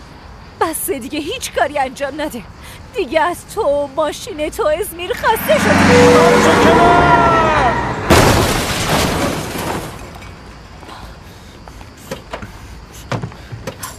وای. حالتون خوبه؟ حالتون خوبه؟ من چی کار میکنی؟ چیزتون نشد، معذرت میخوام. آقا سر خوبی؟ آره خوبم، کلم بیار. آخ داداش کمرمو شکون. بچه ها خوبین؟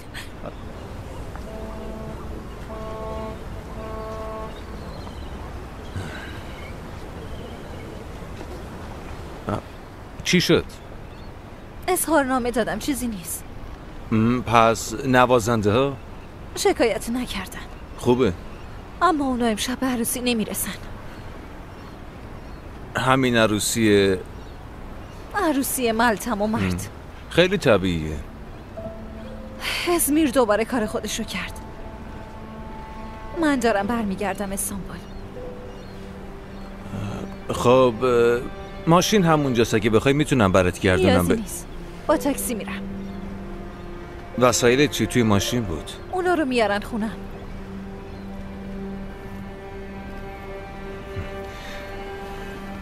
پس داری میری؟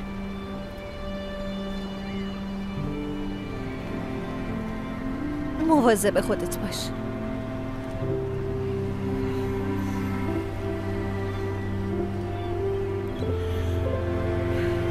همینطور تو.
من باید فوراً برسم فرودگاه. تا نیم ساعت دیگه میرسیم. ترافیک کم زیاده ولی یه جوری حلش میکنیم.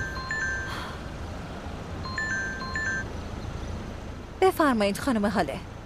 سلام قمری جون، خوبی؟ من خوبم، دارم برمیگردم استانبول. خبری شده؟ یه خبر خیلی عجیب برات دارم، حتما شگفت زده میشی. در حقم بی‌انصافی کرده، بی‌انصافی. قضیه اصلا اونطوری که فکر میکردی نبود قمری. البته که نبود. حاله خانم کی پیشتونه؟ یه لحظه صبر کن، تو بهش بگو. سلام، من شوکتم.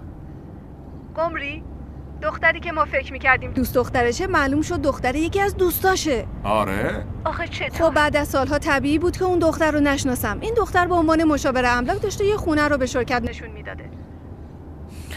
عزیزم ما دوباره درباره طلاق فکر میکنیم، اما نگران نباش، اون شرکت توی دست خودته.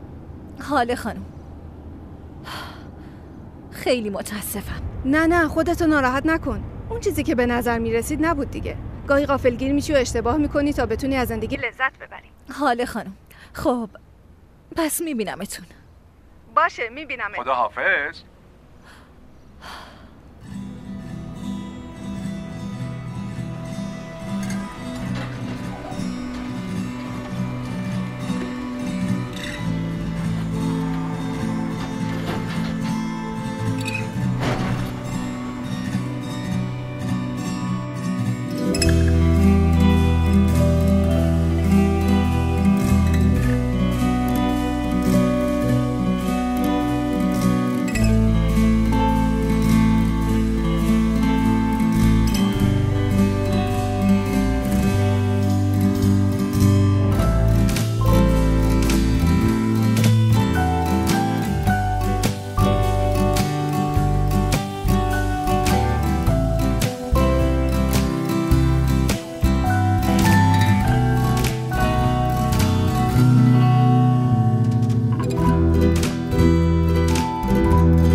ما نمیتونیم تو رو وسط رو تنها بزنیم. چه خبره پسر؟ کجا داریم میریم؟ خوش میگذره. یه دقیقه صبر کن. دوستان من میگم نمیام بعد شما سلفی بگیرین.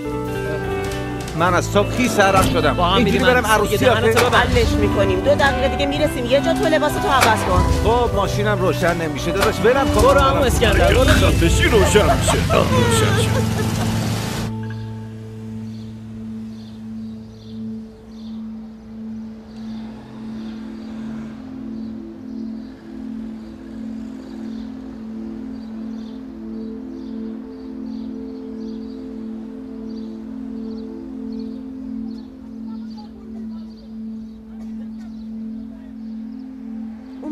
اومدم.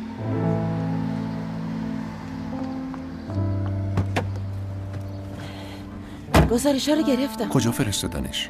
به بیمارستان دولتی اورلا. بازم خوبه. اونا میخواستن بفرستنت یه جای دیگه ولی من نذاشتم. خوبه، منم اونجا رو دوست دارم. منم. برای تو هم خوب میشه، اما تو هم تلاش کن باشه. ببین هیچ اعتراضی نکن، هیچی هم بزرگ نکن لطفا. نباید زیاد جدی بگیریش، نباید به چیزای کوچیک گیر بدی. آخرش همه چی درست میشه. مطمئن باش مادرت درست میگه.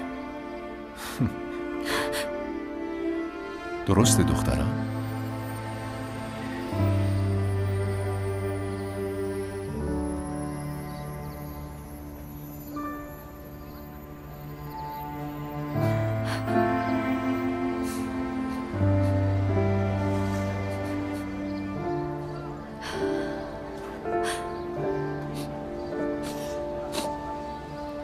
میتونم اینجا پیاده شم؟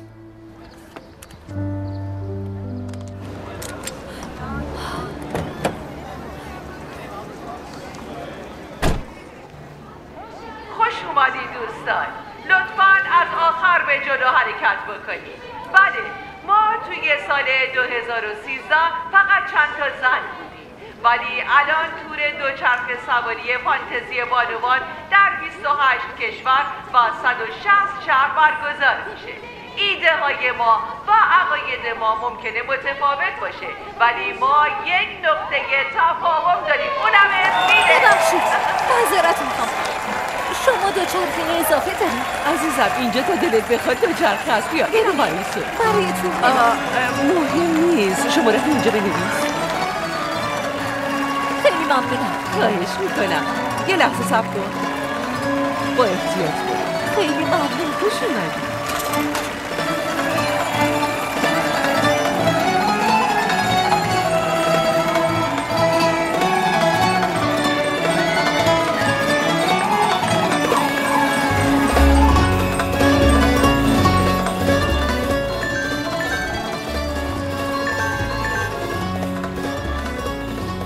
کار میکنی توی فرودگاهی؟ نه، دقیقاً برعکس.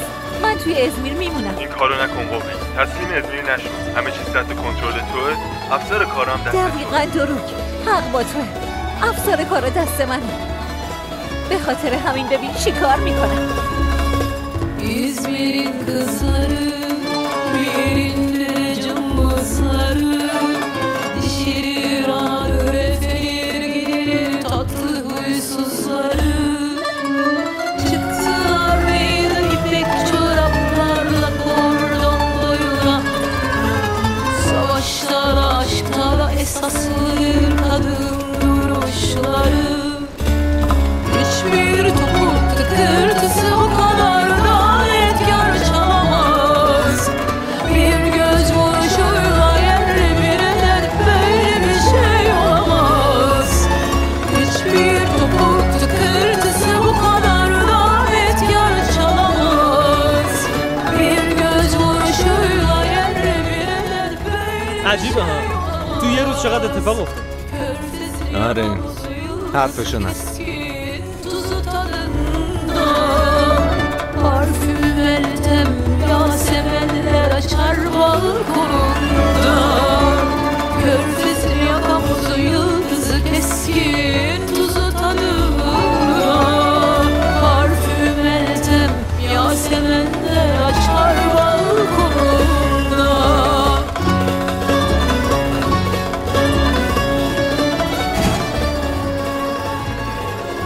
تبریک میگم. سلام عزیزم. ما از هم جدا میشیم. اون یکی از دوستان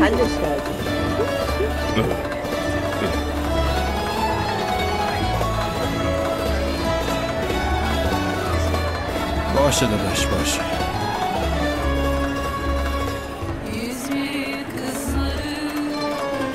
اشوان نوازنده ها نتونستم. چرا؟ تصادف کردم. چیکار کنیم؟ İzmir'in kızları ayıptır söylemesi laf aramızda Sevişe sevişe de ölür dövüşe dövüşe de icabında توصیه من به جوونا اینه که با هم صحبت کنیم. توی روابط فراز و نشیبایی وجود داره. شرایط سختم به وجود میاد. ولی با هم حرف بزنیم و به حرف هم دیگه گوش بدیم. خوشبخت بشیم. میگفتی آخر از همه ازدواج میکنی، حالا چی شد؟ بازم بین ما تو اولین کسی بودی که ازدواج کرد. فکر کنم بعدش منم ملتم جون. احتمالاً تو پیدا کردن گزینه درست کلی اشتباه کردی.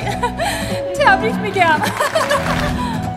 İzmir'in dağlarında çiçekler açar İzmir'in dağlarında çiçekler açar قصه های عاشقانه یه ترفندی دارن، درست همینجا تموم میشن ولی عاشقانه ها به هم میرسن.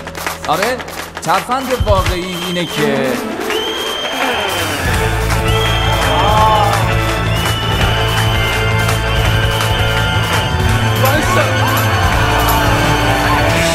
ببخشید ترمز کار نکرد. ببخشید میتونم اینو داشته باشم؟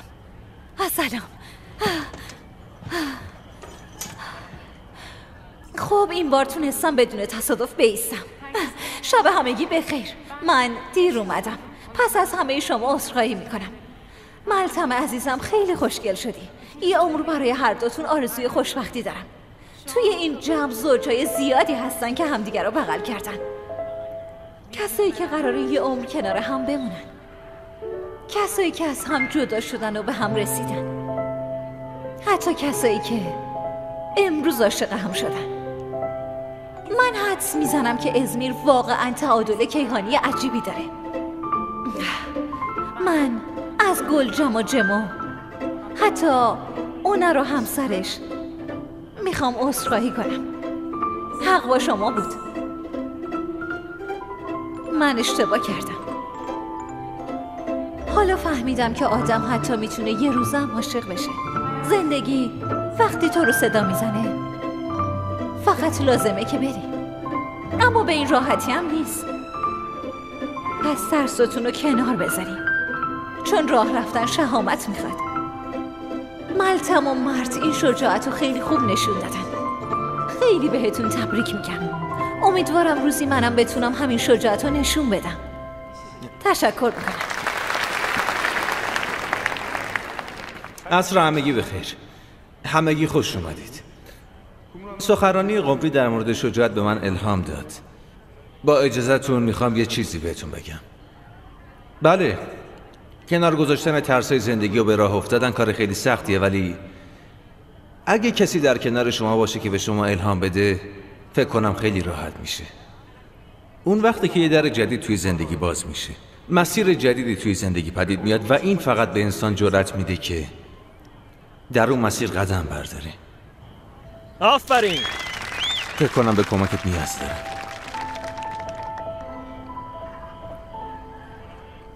باید بگم کاملا حق با تو بود. تو هم همینطور. تمام اون کلمات وحشتناکی که به هم گفتیم حقیقت داره. به نظرم باید یکم شبیه ازمیر بشی. یعنی راحت تر و بی برنامه تر. قبول میکنی؟ بله. فکر کنم تو هم باید یکم شبیه استانبول بشی. قابل مشاهده تر، بی پرواتر.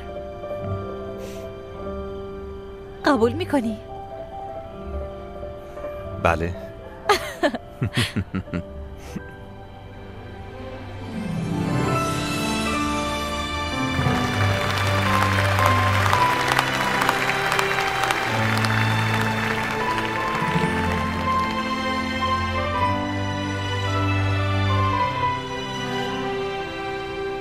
ببینم الان تو EARD هستی و منم IFD.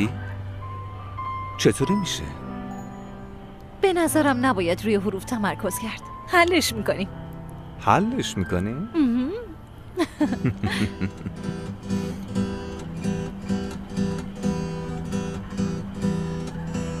Uzun bir zaman kalbi uyuttum karanlık odalarda. Bekledim sanki ben hep seni, bir şey var aramızda. Ben anlarım, yormam inan seni, saklarım her şeyden. Suç ortağım ben olurum senin, neredeysen. Sar beni kollarına, çözme sakın bir daha. Sanki bir sır gibi çözülüverdin sen bir gülünce bana. Tut elimi gidelim, kalmasın aşk yarına. Kalbimin orta yerine konuversin kumru gibi dalıma. جما چیه؟ یالا دیگه بلند شو. حروف تو؟ نکنه عروس خانم من جلوش تو جا گذاشتی. بیا بیا.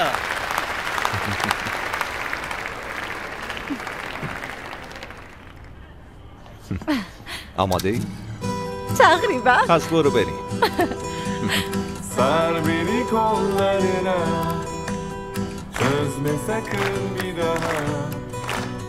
Sanki bir sır gibi çözülüverdin sen bir gülünce bana. Tut elimi gidelim, kalmasın aşk yarına. Kalbimin orta yerine konuversin kumru gibi dalıma. Sar beni kollarına, çözme sakın bir daha. Sanki bir sır gibi çözülüverdim sen bir gülünce bana. Tut elimi gidelim, kalmasın aşk yarına. Kalbimin orta yerine konuversin kumru gibi dalıma.